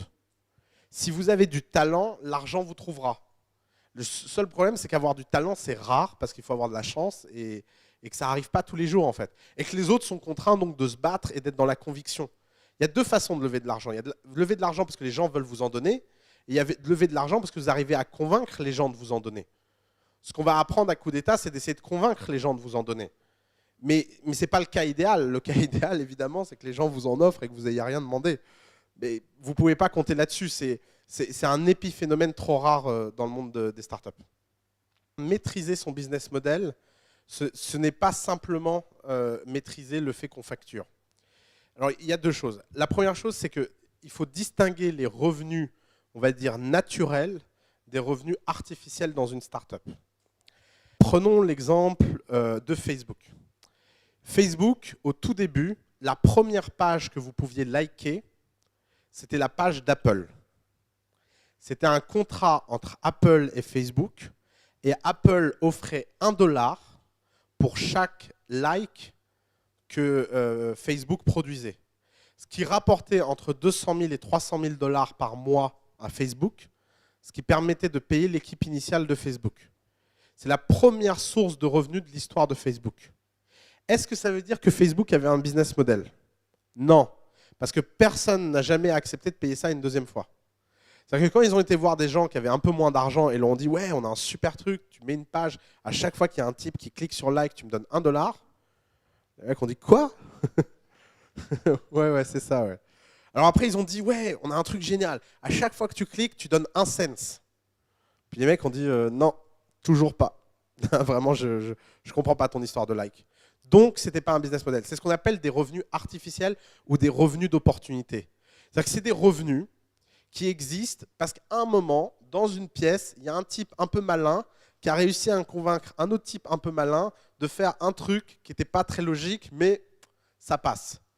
Et les startups vivent aussi de ça. C'est-à-dire qu'il y a des moments où il faut se remonter les manches et il faut produire de l'opportunité. Parce que tu n'as pas le choix, il faut survivre. Mais c'est du revenu de survie. Le revenu de business model, c'est le jour où Facebook a compris qu'il avait une audience suffisante pour intéresser les annonceurs de façon automatique et pouvoir les mettre aux enchères. Et c'est la fameuse plateforme de pub automatisée. Ce jour-là, Facebook a eu son premier business model. Et ce jour-là, Facebook a cessé d'être une start-up partiellement. Et alors, elle est là la chose un peu compliquée à comprendre. C'est cette distinction start-up-entreprise. Elle est vraie, mais elle n'est pas absolue. C'est-à-dire que vous pouvez, à l'intérieur d'une organisation sociale, avoir en présence plusieurs sous-groupes qui ont des natures différentes. Par exemple, Google a une entreprise qui s'appelle AdWords, qui est une entreprise hyper optimisée, hyper scalable. Tu sais, si Google a débauché l'ensemble de ses commerciaux, ils auraient leur revenu qui baisserait que de 5%. T'imagines? Je veux dire, quand tu te dis que 10 000 personnes sur Terre ne servent qu'à servir 5% de tes revenus, tu te dis, bon, j'ai à peu près compris un truc sur mon marché. Un truc ou deux. Mais à côté de ça, Google, en tant qu'institution, a aussi des startups, genre Google Self-Driving Car, Google X, Google Moon, Google Drone, Google machin. Parce qu'ils ont tellement d'argent qu'ils ne sont plus une société. Ils en sont des milliers. Alors, ils partagent la même marque, le même PNL, le même tout ça, mais c'est un détail technique, en fait. Ils fonctionnent, en fait, comme des institutions sociales différentes. Donc, elle est là. À votre stade, ça ne vous concerne pas, parce qu'à votre stade, vous n'êtes pas deux choses à la fois. Soit vous êtes une start-up, soit vous devenez une entreprise. Et quand vous devenez une entreprise, vous pouvez soit utiliser les bénéfices pour aller en vacances, soit pour créer des nouvelles start-up au sein de votre... ou soit si vous êtes assez riche, les deux. Mais, mais c'est forcément un choix qui vient dans un troisième temps. Il y a forcément ce passage de start-up à entreprise qui s'opère. Et ensuite, à un moment, Google a été très très focus sur AdWords. Pendant 2 ans, personne chez Google ne faisait rien d'autre qu'optimiser et construire AdWords. Et d'ailleurs, c'est Sheryl Sandberg qui était en charge de ça, celle qui est partie chez Facebook. Donc, il est là le sujet. Donc, avoir ton revenu d'opportunité, ton revenu artificiel ne te garantit pas, ce n'est pas parce que tu as facturé quelque chose que tu as un business model. C'est le jour où tu factures quelque chose qui est en croissance hebdomadaire sans que tu aies rien à faire que tu deviens une entreprise. Là, oui, là, tu dois optimiser tes revenus. Ça peut prendre beaucoup, beaucoup de temps, en fait. La concurrence, c'est quelque chose qui est un concept d'entreprise qui n'est pas un concept de start-up. Donc là, je vais détruire un mythe. Vous vous souvenez tout à l'heure de mon type qui vous a demandé en quoi vous êtes différent? En général, sa deuxième question favorite, c'est qu'est-ce que fait la concurrence? Et alors, les entrepreneurs sont aussi responsables de ça parce que les entrepreneurs ont une passion. C'est qu'ils vous font toujours ce schéma-là avec la matrice. Puis vous savez, ils sont en haut à droite tout seuls. Et puis il y a tous les autres, ils sont là en bas à gauche. Bon, alors évidemment, tous les mecs qui sont là en bas à gauche gagnent plusieurs centaines de millions par an, mais eux, ils sont là-haut tout seuls. Mais ils ne gagnent rien. Et ils vous disent, ouais, vous avez vu sur tous les aspects fonctionnels, on est meilleur. Ça, c'est parce que vous n'avez pas encore compris ce que vous faites. Alors, mea culpa, la première fois que j'ai fait une boîte et que j'ai participé à un concours de start-up, j'ai fait ce graphique. J'étais en haut à droite tout seul. Et ce qui est incroyable, c'est que ce jour-là, j'ai gagné. Et donc, j'ai mis des années à comprendre que ce graphique était complètement faux. Donc, je vais vous épargner cette peine. Pourquoi ce graphique, il est faux? Ce graphique est faux parce qu'un marché où il y a une opportunité ne peut jamais être un marché solitaire. Les seuls marchés solitaires sont les marchés qui n'existent pas. C'est tout bête. S'il y a de l'argent à faire, il y a de la concurrence. Si quelqu'un vous voit gagner de l'argent, les gens voudront faire la même chose que vous. C'est idiot. C'est pas, les gens, si vous voient tout seul et que vous n'avez pas de clients, que vous n'avez pas de revenus et que vous êtes en galère, ils ne vont jamais se dire « Tiens, je vais lancer la même chose que lui, ça a l'air super cool ». Alors, il y a le problème de la presse. Parce que la presse a un talent fou à vous mettre sur un piédestal, des mecs en galère qui ne gagnent pas d'argent. Et donc, tout le monde se lance pour faire la même chose qu'eux et se rendre compte a posteriori. Mais comment ce type fait pour réussir avec ça? Moi, je n'y arrive pas. C'est parce qu'en fait, lui non plus n'y arrivait pas, mais il était bon en PR. Donc, le sujet, c'est que quand vous êtes en concurrence parfaite. C'est-à-dire que vous êtes sous agressivité, vous allez à la castagne. Maintenant, la seule chose que vous pouvez faire en tant que start-up, c'est ignorer la compétition. Là, vous voulez tous vous faire rembourser, vous allez dire, ce mec n'est absolument pas logique, il vient de dire un truc très contradictoire. Non, je viens de dire un truc très subtil. La concurrence, c'est quand vous devenez une entreprise. Quand vous devenez une entreprise, votre seul objectif, c'est d'optimiser votre business model. Comment on optimise un business model? En le faisant grossir. Comment on le fait grossir? En allant piquer des parts de marché et en devenant le numéro 1. Ça, c'est le boulot d'entreprise. C'est que vous allez aller écraser tout le monde et vous allez aller à la castagne. Le boulot d'une startup, c'est découvrir un business model. Pour découvrir un business model, vous n'avez pas besoin de volume. Vous avez simplement besoin de votre petite bulle tranquille dans laquelle vous avez suffisamment de clients pour pouvoir prospérer et avancer. Une startup qui passe de 1 à 100 clients, c'est une startup prospère. Une entreprise qui passe de 100 à 110 clients, c'est une entreprise qui ne va pas assez vite. Dans le cadre d'une entreprise, la seule obsession, c'est la concurrence. Dans le cadre d'une startup, la dernière chose à faire, c'est de regarder ce que fait la concurrence. Alors, il y a 3 raisons fondamentales à ça. La première, c'est que vous n'avez pas besoin de faire différent, vous n'avez pas besoin de perdre votre temps à analyser des choses qui sont complètement inanalysables sans moyens. Pour pouvoir benchmarker la concurrence, il faut avoir beaucoup de moyens. C'est compliqué. C'est pas un truc, vous ne pouvez pas aller sur leur site internet et vous dire voilà ce qu'ils font. En général, quand des entreprises se mettent sérieusement à étudier leurs concurrents, ça s'appelle de l'intelligence économique, ça coûte une fortune. Donc ce n'est pas le moment où vous avez les moyens de faire ça. La deuxième chose, c'est que vous prenez un risque de caricature. Le nombre d'entreprises et de startups qui racontent n'importe quoi dans la presse sur leurs chiffres, sur leurs benchmarks, sur comment elles facturent. Ouais, j'ai fait 1 million d'utilisateurs en une semaine, blablabla. De toute façon, personne n'ira jamais vérifier. Blablabla. Vous risquez de prendre des décisions complètement ahuries en croyant que votre concurrent est à ce stade-là. Donc, vous devez absolument, en tant que startup, l'ignorer, vous mettre dans une bulle et ne réfléchir qu'à vos métriques internes. Et c'est quoi vos métriques internes? C'est quelle est votre croissance. Une startup, elle vit parce qu'elle a de la croissance. Une startup meurt parce qu'elle n'a pas de croissance. Et quel que soit le niveau dont elle part, imaginez que vous ayez un client la semaine d'après, 2 clients la semaine d'après, 3 clients la semaine d'après, 4 clients la semaine d'après, même si ça ne représente que 20 clients, vous êtes sur une pente ascendante. Et si vous comprenez le mécanisme qui fait que cette pente ascendante fonctionne bien, c'est que vous avez compris comment devenir une entreprise. Et si vous avez compris comment devenir une entreprise, vous grossirez jusqu'à la taille où vos concurrents vous empêcheront. Donc, la bonne façon de se représenter ça, c'est d'imaginer que votre marché est une sorte de lac, que sur ce lac, vous êtes une sorte d'organisme vivant qui se nourrit de l'eau du lac, et que vous prenez une toute petite place, et que la probabilité en tant que start-up que vous ayez besoin, pour bouffer le lac, vous avez besoin de comprendre comment ça marche, pour grossir. Vous n'avez pas besoin de vous occuper des autres bulles. Par contre, à un moment, votre bulle sera tellement grosse et la leur sera tellement grosse qu'il va falloir vous battre pour réduire la taille de leur bulle à eux. Parce que ça y est, le lac, il est fini. Là, vous voyez, c'est une étape de maturité très différente. Donc, les startups doivent absolument ne pas regarder la concurrence. Je vous assure, ça n'a que des mauvais effets. Je pense qu'économiquement, il y a toujours de la place. Maintenant, le problème, il est ailleurs.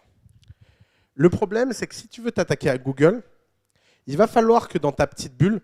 Regarde, comment on fait pour s'attaquer à Google? La façon commune, c'est d'imaginer qu'il faut beaucoup d'argent, plein d'argent, et qu'il faut faire un truc tellement parfait et tellement gros que les gens vont massivement passer de Google à toi. Ça ne marche pas comme ça. Si tu veux concurrencer Google, tu dois commencer avec un groupe de gens tout petits qui soient archi fans de toi à tel point que si ça ne marche pas, tu peux te transformer en secte, ça marche quand même. Si tu arrives à atteindre ce stade-là sur un tout petit groupe de gens, ce que tu vas avoir, c'est quelque chose d'indestructible.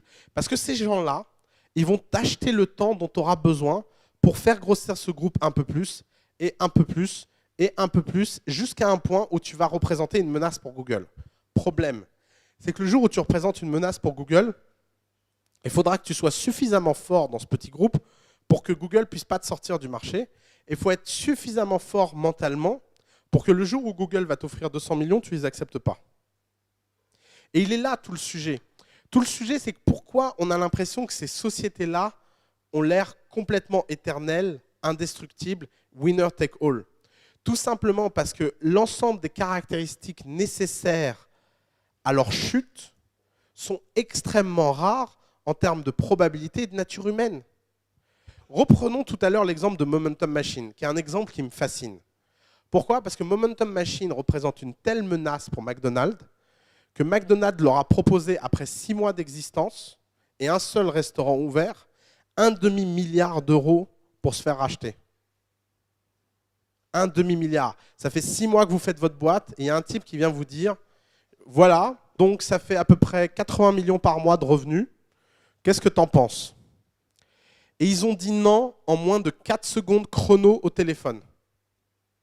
En moins de 4 secondes chrono. Ils n'ont même pas laissé les mecs venir leur parler.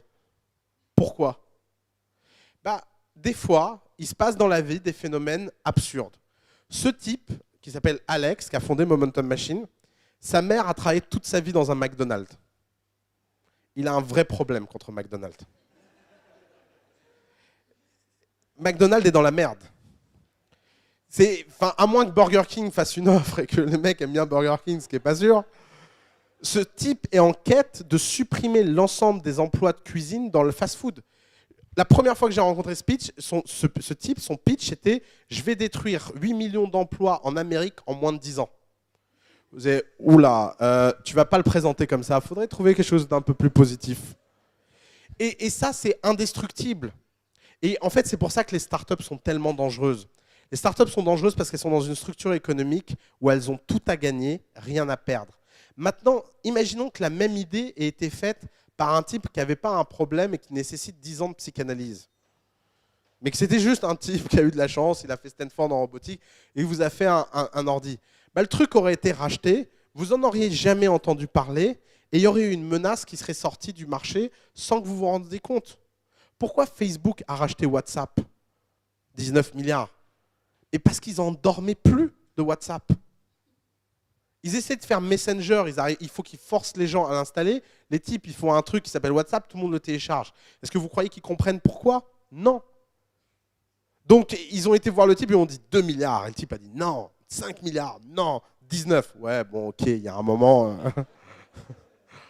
faut quand même pas déconner, quoi. Et si ça se trouve, le type de Momentum Machine va oublier sa maman le jour où les mecs vont proposer 10 milliards. Mais tu ne peux pas savoir où est le point de rupture de quelqu'un. Et si ça se trouve, non, en fait. Peut-être que même 10 milliards, il dira non. Et c'est pour ça que ces histoires de est-ce que je peux faire concurrence à un winner qui a déjà tout pris? Oui, mais c'est très, très, très dur. Donc, il y a une différence entre dire quelle est la chose la plus facile à faire et la plus probable de réussir et qu'est-ce qui est impossible ou pas. Et c'est pour ça que je pense que ce n'est pas en contradiction. Donc, si vous êtes une start-up, vous n'êtes pas une entreprise. Si vous n'êtes pas une entreprise, ça veut dire que vous êtes quelque chose d'autre. Si vous êtes quelque chose d'autre, c'est parce que vous cherchez un business model. Si vous cherchez un business model, c'est que vous cherchez quelque chose qui est un ensemble de briques logiques qui, alignées après un certain nombre d'années de travail, produira de la valeur quasi automatiquement. Si vous en arrivez à ce stade-là, vous devenez une entreprise et pendant cette construction, vous n'avez vraiment pas intérêt de vous occuper de la concurrence. Ce qui donc, si vous comprenez bien cette image, vous comprenez en quoi le travail d'entrepreneur est un travail d'un nouveau genre. Ce n'est pas un travail de chef d'entreprise. Si vous avez le malheur d'aller chercher des conseils auprès de chefs d'entreprise alors que vous êtes entrepreneur, vous allez vous planter et de façon grandiose. Je peux vous en dire quelque chose, je l'ai fait. Pourquoi ? Parce que ce qu'un chef d'entreprise fait, c'est qu'il dirige une entreprise. Et la seule chose qu'il va faire en allant conseiller un entrepreneur, c'est qu'il va aller lui conseiller de construire en miniature une réplique de ce que lui, il a en grand. Et donc, il va lui conseiller de faire sans moyens ce que lui fait avec beaucoup de moyens. En général, quand vous êtes dans une situation mentale où quelqu'un vous demande de faire quelque chose d'impossible, n'allez surtout pas croire que ça devient possible par la force de volonté ou la force d'âme ou la force de caractère ou je ne sais pas quoi. En général, ce qui est impossible et qui devient possible, c'est parce que les gens ont trouvé une astuce. Cette astuce, elle est où? C'est de comprendre qu'un entrepreneur ne fait pas le travail d'un chef d'entreprise parce qu'un entrepreneur, son travail, c'est de construire un business model et que c'est un travail d'un nouveau genre où il y a très, très, très, très peu de gens qui le font. Donc pour moi, il y a deux types d'entrepreneurs. Premier entrepreneur, c'est les magiciens. Le deuxième type d'entrepreneur, c'est les titans. Ce n'est pas la même chose, je vais vous expliquer. Les magiciens sont les gens qui essaient de faire des entreprises scalables. Qu'est-ce que c'est une entreprise scalable? Comme je vous l'ai expliqué au début, c'est une entreprise qui a une croissance qui coûte de moins en moins cher. Imaginez la première fois que quelqu'un est venu taper une requête sur Google. Combien cette requête a coûté? Elle a coûté le remboursement des années de R&D, de l'achat des serveurs, de tout ce qu'il a fallu en fait pour amener à ce que ce système marche. Imaginez que maintenant quelqu'un se connecte aujourd'hui et tape une requête. Combien cette requête coûte? elle coûte marginalement rien. Marginalement rien, c'est-à-dire qu'elle coûte un tout petit peu quelque chose. Donc, qu'est-ce qui s'est passé? Il s'est passé que en fait, les coûts fixes, les serveurs, les ingénieurs, les salaires, les bureaux sont élevés, mais les coûts variables ne le sont pas. Et d'ailleurs, la plupart des sociétés scalables ont même une double scalabilité, puisque non seulement leurs coûts variables ne sont pas forts, mais en plus leurs coûts variables sont décroissants. Ça veut dire que plus vous avez de quantité de cette variabilité, moins la quantité individuelle coûte cher. Ça, c'est la scalabilité parfaite, absolue, magique. Là, vous êtes le roi du monde. Ça, c'est un travail de magicien. Pourquoi c'est un travail de magicien? Parce que le but du jeu, c'est un peu comme dans Harry Potter. Vous essayez d'apprendre à faire un sort, vous répétez votre sort et le sort ne part jamais. Mais le jour où le sort part, il part de façon exponentielle. C'est les entreprises les plus compliquées à comprendre parce qu'elles ont comme caractéristique d'être exponentielles. Exponentielle, c'est comme la fonction en mathématiques, c'est-à-dire que chaque pas, vous savez dans exponentielle de x, chaque pas de x coûte beaucoup plus ou rapporte beaucoup plus que le pas précédent. C'est les fameuses courbes qui montent au ciel très très rapidement. L'exponentielle n'est pas appréhendable. N'imaginez surtout pas que le jour où Zuckerberg a fondé Facebook, il s'est dit « Bon, je me donne 10 ans et j'ai 1,3 milliard de personnes qui se connectent sur mon site. » Dans son premier business plan qu'il a présenté à des investisseurs, il leur a expliqué qu'il aurait 10 millions d'utilisateurs, il aurait l'ensemble des étudiants d'Amérique en 2014. Il a fallu 1 an pour faire ça. Ce n'est pas des choses qu'on peut imaginer. On ne peut pas imaginer que tous les jours, plus de gens vont venir que la veille.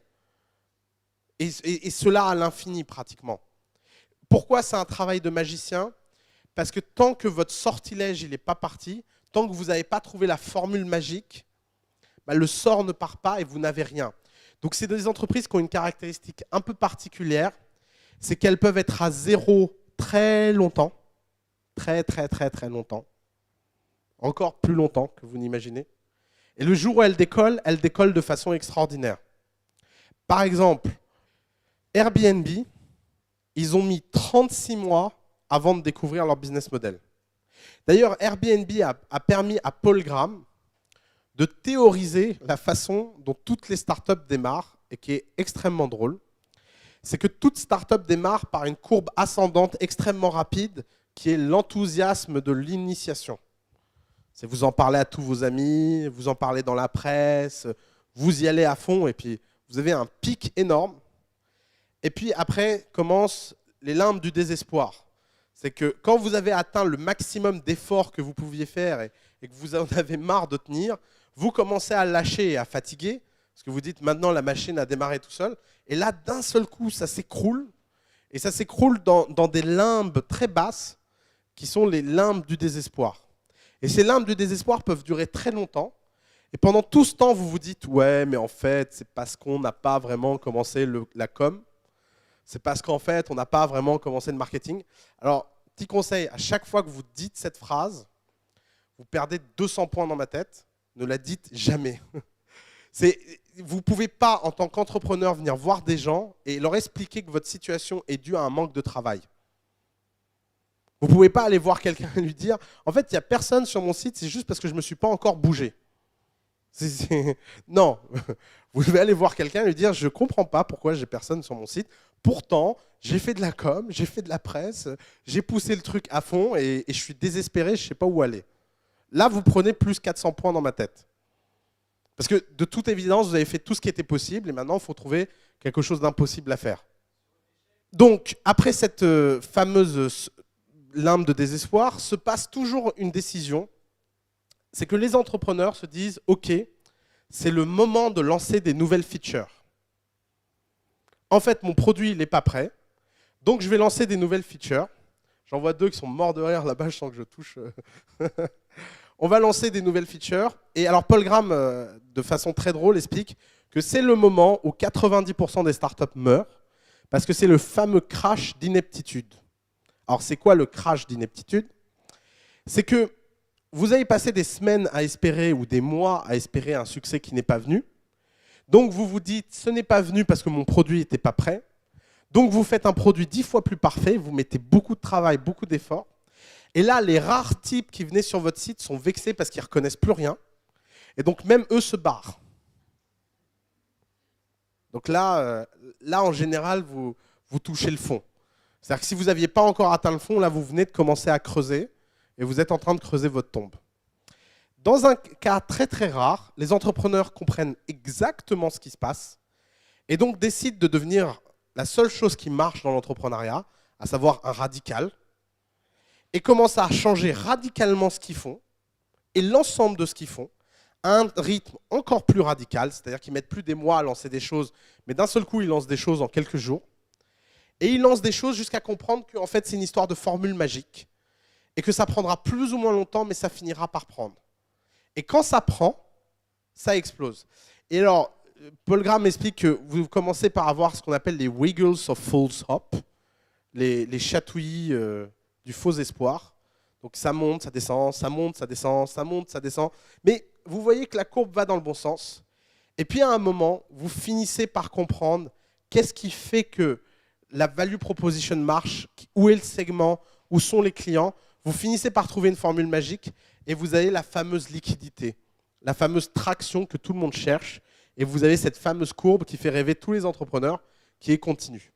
Alors, ça, c'est la vie du début d'une boîte. Ce que Paul Graham ne vous explique pas, mais ce qu'il sait très bien, c'est qu'après ce premier palier de liquidité, en général, vous atteignez un plateau et qu'ensuite, on passe de plateau en plateau et c'est très, très dur. L'idée qui veut qu'on ait une sorte de viralité continue mondiale qui vous dépasse n'existe pas. Même les entreprises les plus impressionnantes comme Dropbox, etc., atteignent des plateaux et elles essayent de passer de plateau en plateau et c'est très dur. Et des fois, en essayant de passer de plateau, elles vexent tout le monde et elles ont des crashs d'ineptitude incroyablement plus impressionnants que quand vous avez 1000 visiteurs par jour. Par exemple, l'une des histoires les plus fascinantes que j'ai jamais entendues, c'est le type qui a lancé Facebook Chat version 3, qui était, je ne sais pas si vous vous en souvenez, mais c'était le chat sur la droite où vous ne pouviez pas choisir avec qui vous chattiez. Ça vous mettait des gens au hasard en fonction de vos connexions sociales. Ça a réduit l'usage du chat par 60% chez Facebook, ce qui veut dire des dizaines de millions d'interactions perdues par jour. Je peux vous dire que quand il recevait le rapport journalier, il n'était pas bien, le mec. C'est vraiment, quand vous faites des bêtises à ce niveau-là, c'est beaucoup plus dur. Et pourquoi? Parce qu'ils essayaient d'augmenter en fait l'intensité des chats et ce n'était pas la bonne idée pour le faire. Donc, si vous comprenez ce qu'est le travail d'un magicien, vous comprenez plusieurs choses. D'abord, un magicien recommence et recommence et recommence de façon radicale jusqu'à trouver la bonne formule magique. Ce n'est pas facile de trouver la bonne formule magique. C'est compliqué de trouver la bonne formule magique. Et il y a une seule façon de trouver la bonne formule magique, c'est de recommencer de façon radicale. Aucune start-up scalable n'a jamais été bâtie dans le temps. Les startups scalables, quand elles marchent instantanément. C'est très binaire. C'est ça marche ou ça ne marche pas. Ça ne veut pas dire que vous ne pouvez pas mettre longtemps à attendre ce stade-là, mais si vous faites la bêtise de croire que vous n'avez pas de croissance et que vous en aurez le jour où vous aurez de la com ou je ne sais pas quoi, vous n'avez rien compris à ce qui se passe. Une startup scalable a de la croissance immédiatement, le jour où c'est le bon concept. Et une startup scalable vous dépasse toujours dans vos attentes. Toujours. Parce que d'un seul coup, les gens sont plus enthousiastes que vous-même à propos de ce que vous faites, même si ce n'est pas parfait, même si ce n'est pas prêt, même si vous n'êtes pas encore au stade où vous-même, vous êtes content de ce que vous faites. Facebook a été lancé avec 8 features. 8. Pas 700. Et elles ne sont pas terribles, ces 8 features. Et Al Pacino était le logo. Ils ont quand même inscrit 80% d'Harvard dans quelques semaines. Tous les gens qui avaient lancé un Facebook dans les universités qui n'avaient personne d'inscrit se sont dit c'est parce qu'il manque des features. Et d'ailleurs, quand vous lancez une société scalable, faites très attention au feedback que vous recevez. La seule chose que vous pouvez faire dans une startup scalable, c'est de regarder le feedback client pour vous améliorer. Mais si vous écoutez le feedback client pour décider de ce que vous allez faire, vous êtes mort. Parce que, qu'est-ce que les gens vous disent? Les gens vous disent, ton produit, il est super, mais il me manque tel feature. Quand quelqu'un vous dit ça, ce que vous devez entendre, c'est « mon produit, il est pourri ». Personne sur Terre n'utilise pas quelque chose parce qu'il manque une feature. Les gens n'utilisent pas quelque chose parce qu'ils n'en voient pas l'intérêt. Quand les gens voient l'intérêt de quelque chose et qu'il manque une feature, ils l'utilisent quand même et ils vous gueulent dessus toute la journée et ils vous insultent parce qu'il manque une feature. Le plus court chemin vers le succès, ce n'est pas l'amour ni l'indifférence, c'est la haine. Parce que quand vous provoquez la haine de vos utilisateurs, d'un seul coup, ça veut dire qu'ils sont profondément intéressés par ce que vous faites. Ils sont juste incroyablement frustrés par votre incompétence. Et les gens qui vous détestent et qui se trouvent ne pas être à la hauteur de ce que vous faites sont les premières personnes que vous pouvez retourner et que vous pouvez convertir tels des zélotes. Jésus l'a dit. Les plus grands croyants sont ceux qui ont eu peu de foi au début. Et d'ailleurs, vous savez, c'est un phénomène qui inquiète beaucoup, mais la plupart des convertis dans les religions sont des plus grands extrémistes que les gens nés dedans. Et c'est assez facile à comprendre comme phénomène. C'est que les convertis, ils ont fait un gros investissement.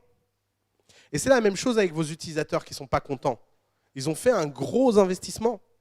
Ils ont fait un gros investissement dans un produit qui n'est pas prêt, mais dont ils ont besoin, dont ils rêvent, qui change vraiment quelque chose dans leur vie. Donc, ils vous le disent, et ils vous le disent de la façon la plus vocale possible. En plus, les gens, quand ils sont anonymes sur Internet, ils sont capables de tous les courages. Ça, c'est un truc qu'on apprend dans cette industrie. C'est que d'un seul coup, les gens ont une verve incroyable, ils sont incroyablement compétents à vous détruire, ils sont ingénieurs alors qu'ils ne le sont pas, ils sont designers alors qu'ils ne le sont pas. Ils voient exactement ce que vous devriez faire. Bon, ils ne vont pas le faire, il ne faut pas déconner. Ils ont autre chose à faire de leur journée. Mais ils voient exactement comment vous pourriez mener votre business. Et ça, vous devez apprendre à le prendre, à le digérer et à ne pas être sensible à ça. Toute personne qui vous déteste est un client conquis. C'est très contre-intuitif, mais c'est une opportunité incroyable pour le retourner. Toute personne qui vous déteste est un client déjà conquis. Ça, c'est pour les startups scalables. Maintenant, pour les startups non scalables, c'est un deuxième type d'entrepreneur. Ce n'est pas des magiciens, c'est des titans. Alors, je ne sais pas si vous voyez la figure mythologique du titan, mais le mot est assez clair. C'est des types qui font beaucoup d'efforts, qui portent des pierres très lourdes. C'est par exemple les gens qui ont fondé Capgemini, qui est une aventure entrepreneuriale extraordinaire. Comment on fonde Capgemini? Alors, ce n'est pas scalable, Capgemini. Vous prenez un ingénieur. Alors, même, c'est pire que ça. Vous-même, vous êtes ingénieur, vous faites du travail. Et puis, un jour, vous vendez un contrat, vous ne pouvez pas vous le faire vous-même. Donc, vous embauchez 2 ingénieurs pour le faire. Puis 4. Puis ces 4 produisent assez de marge pour que vous puissiez en embaucher 4 de plus. Donc, vous passez à 8. Puis, vous passez à 16. Puis, vous passez à 32. Puis, vous passez à 64. Puis, vous passez à 128. Puis, à 256. Puis, à 512. Puis, à 1024. Puis, à 2048. Puis, à 5012, etc., etc. Puis, à 10 024. Et petit à petit, en fait, de façon linéaire, vous construisez une entreprise géante. L'entreprise faisait 1 million d'euros de chiffre d'affaires. Elle en fait 2. Elle en fait 4, elle en fait 8, elle en fait 10, elle en fait 12, etc. Elle en fait peut-être à un moment un petit bond à 20, mais c'est toujours linéaire. Ça, ces sociétés-là, elles sont construites dans l'effort. Ça veut dire quoi? Ça veut dire que la seule façon de grossir, c'est de pousser l'entreprise. Elles ont un avantage par rapport aux entreprises de magiciens, c'est qu'elles sont incroyablement moins risquées. Le chemin pour passer de 2 à 2000 ingénieurs, il est long, difficile et compliqué, mais il est incroyablement sûr. Très peu de risques. Par contre, le chemin va être une histoire d'effort incommensurable. Les gens qui bâtissent ce genre de boîte mettent 20 ans pour faire des groupes qui font 100 millions par an. À l'inverse, les boîtes scalables, certains en 10 ans font plusieurs centaines de millions par an et ils n'ont même pas compris comment. Parce que la scalabilité dépasse. Mais par contre, à l'inverse, la scalabilité est très dangereuse. Pourquoi? Parce qu'une société scalable se sort d'un marché aussi vite qu'elle est rentrée. Prenez un exemple. Qui connaît Criteo ici? Putain, c'est connu, hein, la vache. Bon, pour ceux qui ne connaissent pas Criteo, je ne sais même pas s'il y a quelqu'un qui a levé la main, mais au cas où. Criteo est une société qui permet de faire du retargeting publicitaire. Donc, quand vous avez visité un site, il vous montre une pub sur ce site, sur l'ensemble des autres sites où vous allez. C'est tout bête. Criteo est la société scalable française qui a le mieux réussi, introduit en bourse, 2 milliards, blablabla. C'est une société incroyablement fragile. À la fois extrêmement solide et très fragile. Extrêmement solide parce qu'ils embauchent 600 PhD par an, tous plus intelligents les uns que les autres, et que la prochaine révolution scalable dans les ad tech viendra peut-être de chez eux. Viendra peut-être de chez eux.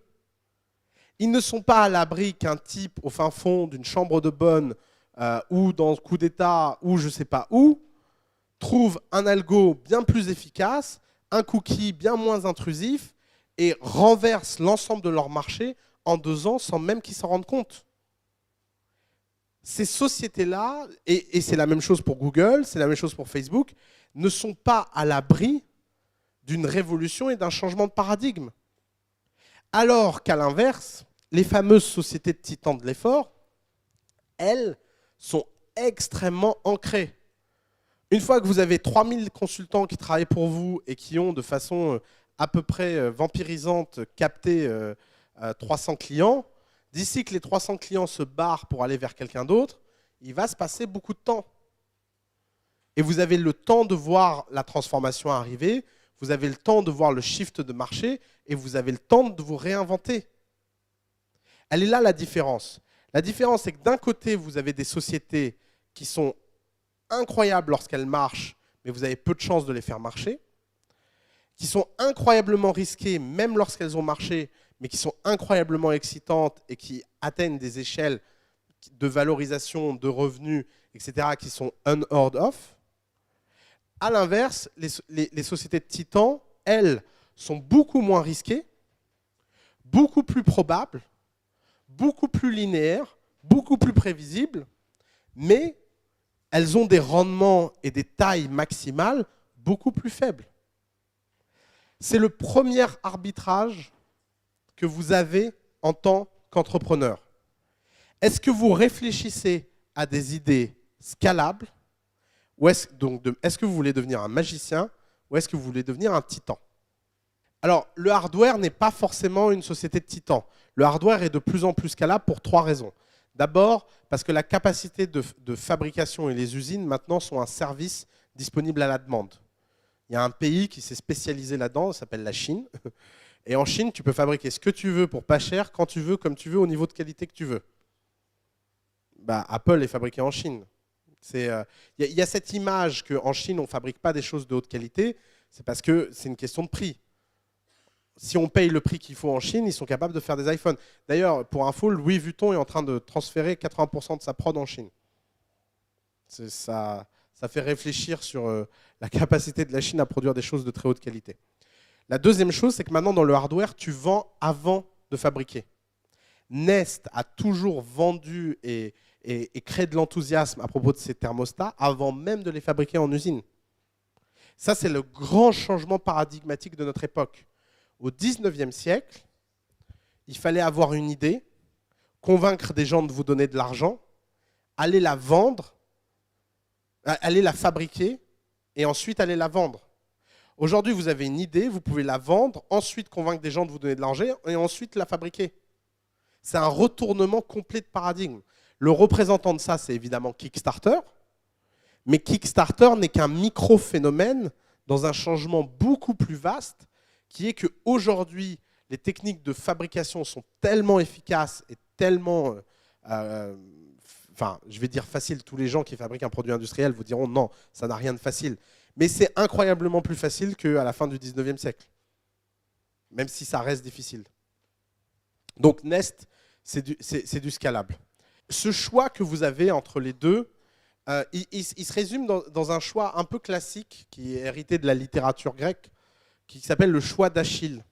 Quand Achille part à la guerre de Troie, dans l'Iliade, Sa maman lui dit mon chéri, tu as deux choix. Parce qu'elle lui parle comme ça. Ça a été très détourné comme histoire. Mon chéri, tu as deux choix. Choix numéro 1, tu restes ici, ta femme va être super belle, tu vas être très heureux, tu vas avoir des enfants formidables, tu vas pouvoir avoir des petits-enfants bien élevés, qui te connaîtront, qui apprécieront leur papy. Tes petits-enfants célébreront ton nom et tes arrière-petits-enfants ne sauront même pas qui tu es. À l'inverse, tu peux partir à la guerre de Troie pour chercher Hélène. Tu ne trouveras pas Hélène, tu vas te faire buter. Je te le dis, tu vas te faire buter. Par contre, dans des milliers d'années, Oussama parlera de toi dans son cours. Et donc, tu auras la gloire. Choix fondamental. Est-ce que vous voulez le bonheur ou la gloire? En fait, c'est la même façon que de voir si vous voulez du risque ou du profit. Si ce qui compte le plus dans votre vie, c'est l'argent que vous gagnez, faites une boîte de titans. C'est la façon la plus simple de voir est-ce que le chemin pour aller gagner sa vie. C'est des chemins assez clairs, c'est des chemins difficiles en termes d'action, mais faciles en termes de conception. En général, les sociétés de titans, elles ont des problèmes de business model compliqués en termes de value proposition, de customer segment, de partenariat. Par contre, elles sont toujours extrêmement simples en termes de revenu modèle. Aucune boîte de titans n'a un truc très compliqué pour vendre. C'est vraiment des boîtes du type j'achète un, je vends trois. Que ce soit de la reconnaissance humaine ou des produits. Donc elles sont faciles à facturer. Le problème, c'est comment vous achetez à qui et comment vous vendez à qui.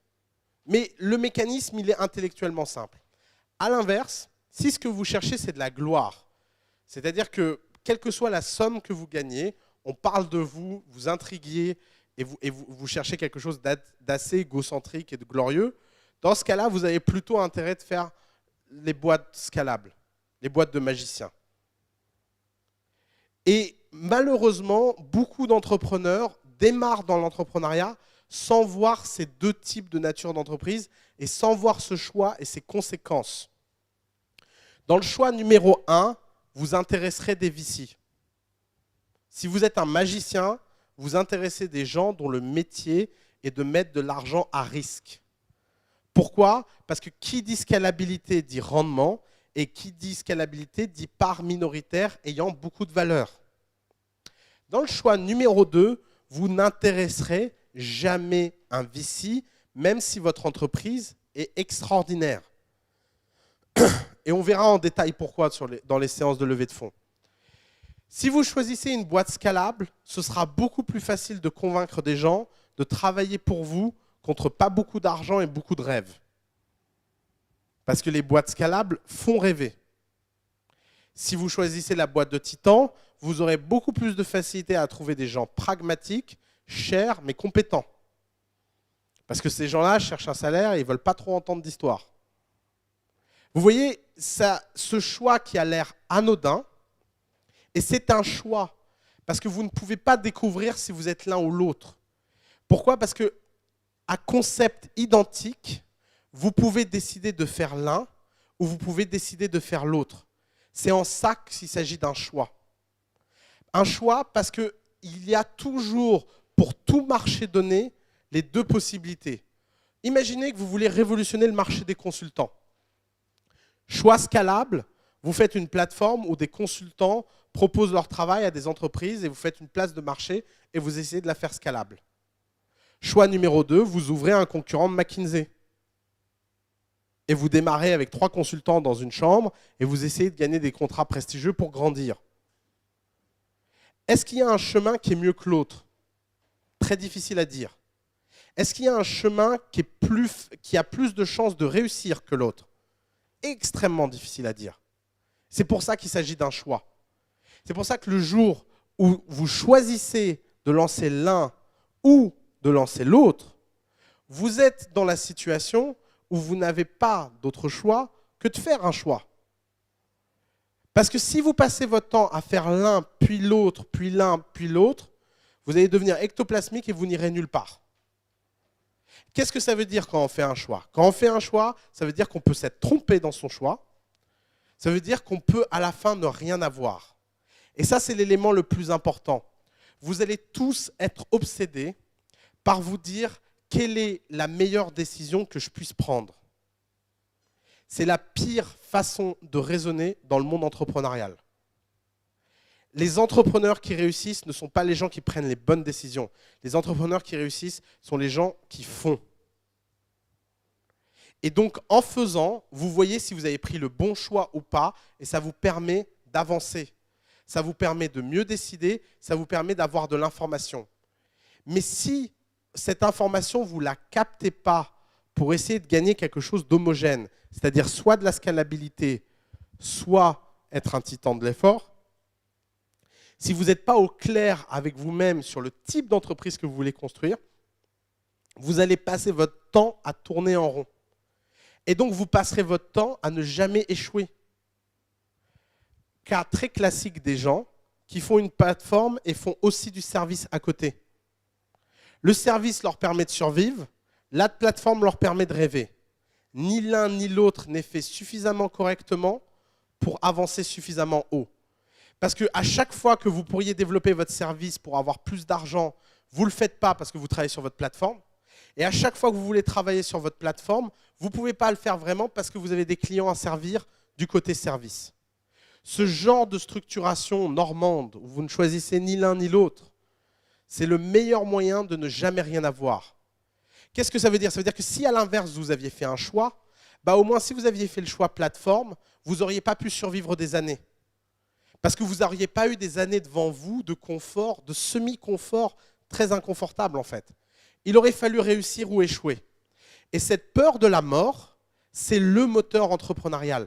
Si à chaque fois que vous prenez une décision, dans votre arbre, il n'y a pas réussite ou mort, si vous ne vous mettez pas en danger de mort dans chacune des décisions que vous prenez, vous n'êtes pas en train de vivre une aventure entrepreneuriale. Vous êtes juste en train de vivre une aventure managériale. C'est quoi la différence entre une aventure managériale et une aventure entrepreneuriale? C'est qu'un manager essaie de contrôler le risque, un entrepreneur essaie de survivre au risque. Et voilà ce que vous allez apprendre à coup d'état. Parlons de... Alors, la question, c'est qu'est-ce que je pense du modèle 37 Signal? Alors, parlons de la plus grande arnaque PR de l'histoire de l'humanité.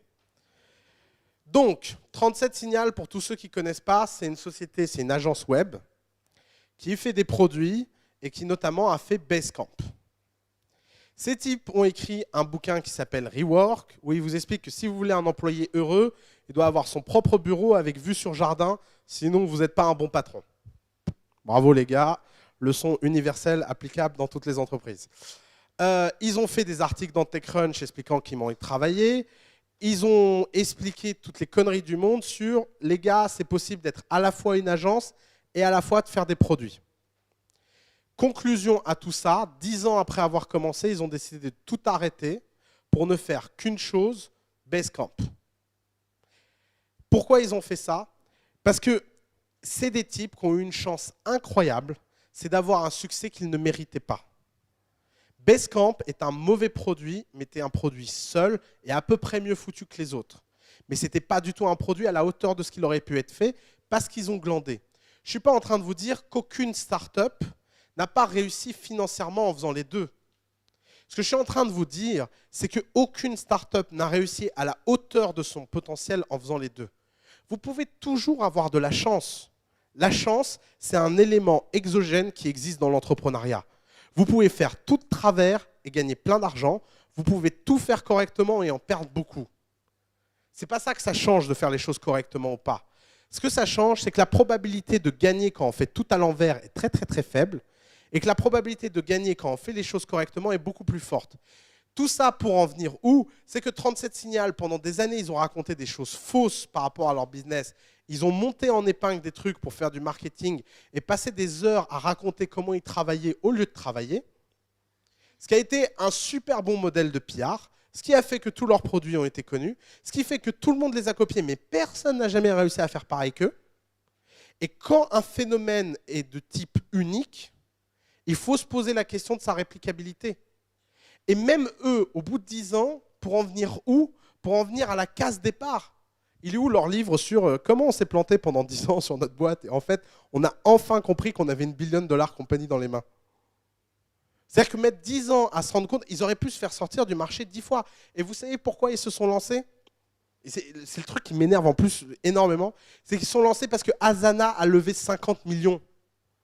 C'est-à-dire que c'est même pas une histoire de philosophie, c'est même pas une histoire, c'est juste une histoire bassement monétaire où ils se sont rendus compte qu'il y avait une entreprise qui avait 1/10 de leurs utilisateurs et qui levait leur bilan annuel x5 auprès de Peter Thiel. Et ils se sont dit, mais pourquoi pas nous en fait? Attends, mais nous aussi, on peut faire plein d'argent, en fait. Donc, vraiment, il faut vachement se méfier. Un autre cas qui est interrogatif, c'est Buffer. Buffer passe sa vie à vous raconter ce qu'ils font, les décisions qu'ils prennent, etc. C'est très sympathique. Mais si vous croyez que toutes les situations sont réplicables, vous êtes mal barré. Les principes, eux, le sont. Mais le problème, c'est que les principes ont ça d'amers qui sont complexes et de bas niveau. Les leçons hyper concrètes sont très, très rarement réplicables. Peter Thiel appelle ça le mystère de l'entrepreneuriat. Il dit c'est très compliqué de comprendre pourquoi quelqu'un qui a fait ABC sur une entreprise alpha, lorsqu'il recommence ABC sur une entreprise bêta, ça ne marche pas. Et d'ailleurs, c'est l'explication pour laquelle, et je vais finir là-dessus parce qu'il commence à être tard, c'est l'explication pour laquelle pourquoi les entrepreneurs ont tellement de mal à avoir 2 succès dans leur vie. Voire 3, voire 4. C'est extrêmement rare. C'est tout simplement parce que tout ça est extrêmement contextuel. C'est très dur d'obtenir des leçons très universelles. Il y a juste des principes qui sont universels.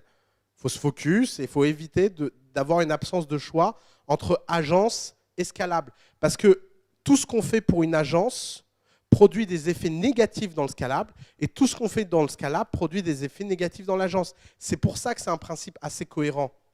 C'est parce que c'est un problème de nature et d'ontologie. 3 choses.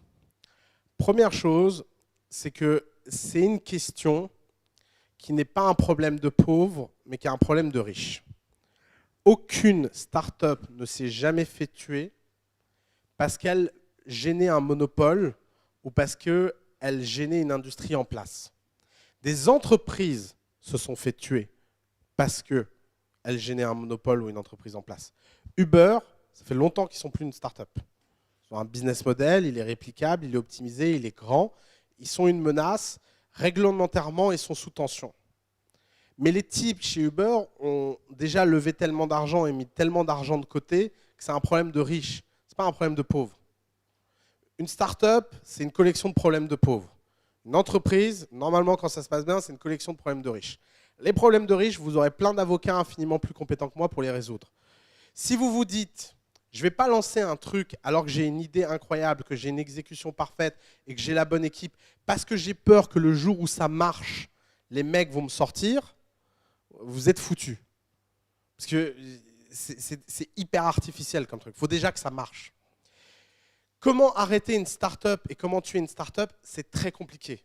La plupart des start-up sont indestructibles parce qu'elles n'ont rien à perdre.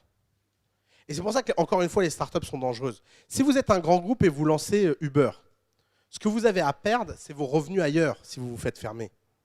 Si vous êtes une startup et vous lancez Uber, la seule chose que vous avez à perdre, c'est votre temps. Et en plus, c'est fun.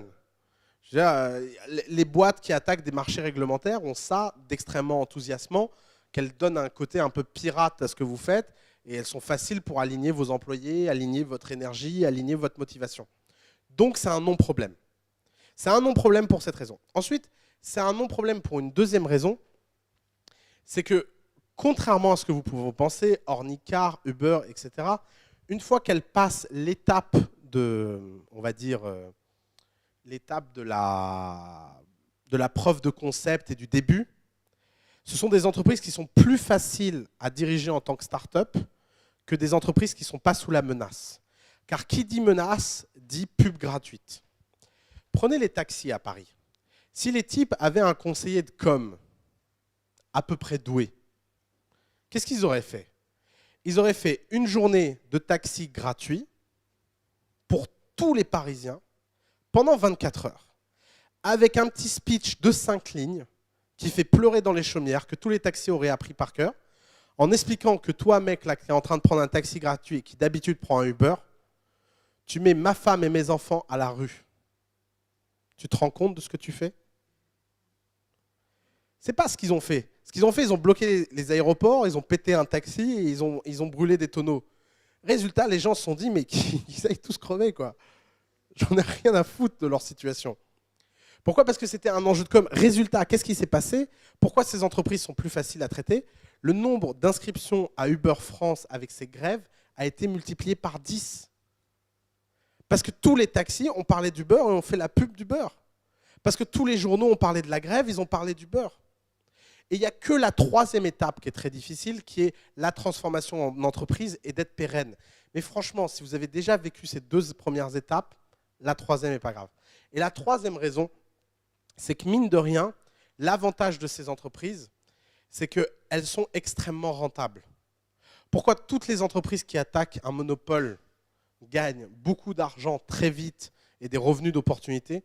Parce que l'insatisfaction clientèle dans ce monopole est tellement forte que les gens sont prêts à donner de l'argent. Uber était 50% plus cher que le taxi au lancement pendant 2 ans. 50% plus cher que le taxi. Tout le monde payait haut la main. Et c'est le jour où ils avaient plus de voitures qu'ils ont commencé à baisser les prix pour augmenter la taille de marché. Mais c'était un luxe chez eux. Pourquoi? Parce que quand vous attaquez un monopole et quand vous attaquez une situation qui est très difficile, que ce soit politiquement, etc., vous avez beau agacer les gens, il n'empêche, les clients sont de votre côté parce que c'est les clients les premières victimes de tout ça. Et quand vous avez les clients, vous êtes relativement indestructible. Est-ce que ça veut dire qu'Uber ne mourra pas devant des problèmes réglementaires? Impossible de savoir. C'est juste qu'ils auront déjà vécu une aventure formidable. Petit mot de conclusion, dans l'entrepreneuriat, la destination ne compte pas vraiment. Ce qui compte, c'est le voyage. Où que vous alliez, que ce soit vers une réussite ou un échec, ce qui compte, c'est que tout ce que vous ayez fait en chemin était enthousiasmant et c'était quelque chose qui faisait que le matin, vous vous leviez avec plaisir. Le voyage est infiniment plus intéressant que la destination et que Uber finisse en faillite ou pas, avoir vécu une expérience comme ça et avoir dirigé une entreprise comme ça pendant 5 ans, c'est déjà incroyable. Il n'y a pas de doute à ce niveau-là. Donc, vous ne mettez pas des barrières dans la tête pour de fausses raisons qui ne sont pas aussi évidentes que vous pensez. Ça ne veut pas dire que c'est facile. Hein. Je ne suis pas en train de vous dire allez lancer une banque. Hein. C'est compliqué de lancer une banque. Mais je vous assure, qui aime sa banque ici? Qui aime sa banque? Vous vous rendez compte? Vous voyez l'opportunité de marché? C'est ça l'opportunité entrepreneuriale. C'est difficile, mais si vous arrivez à faire quelque chose, tout le monde vous suivra. Merci beaucoup.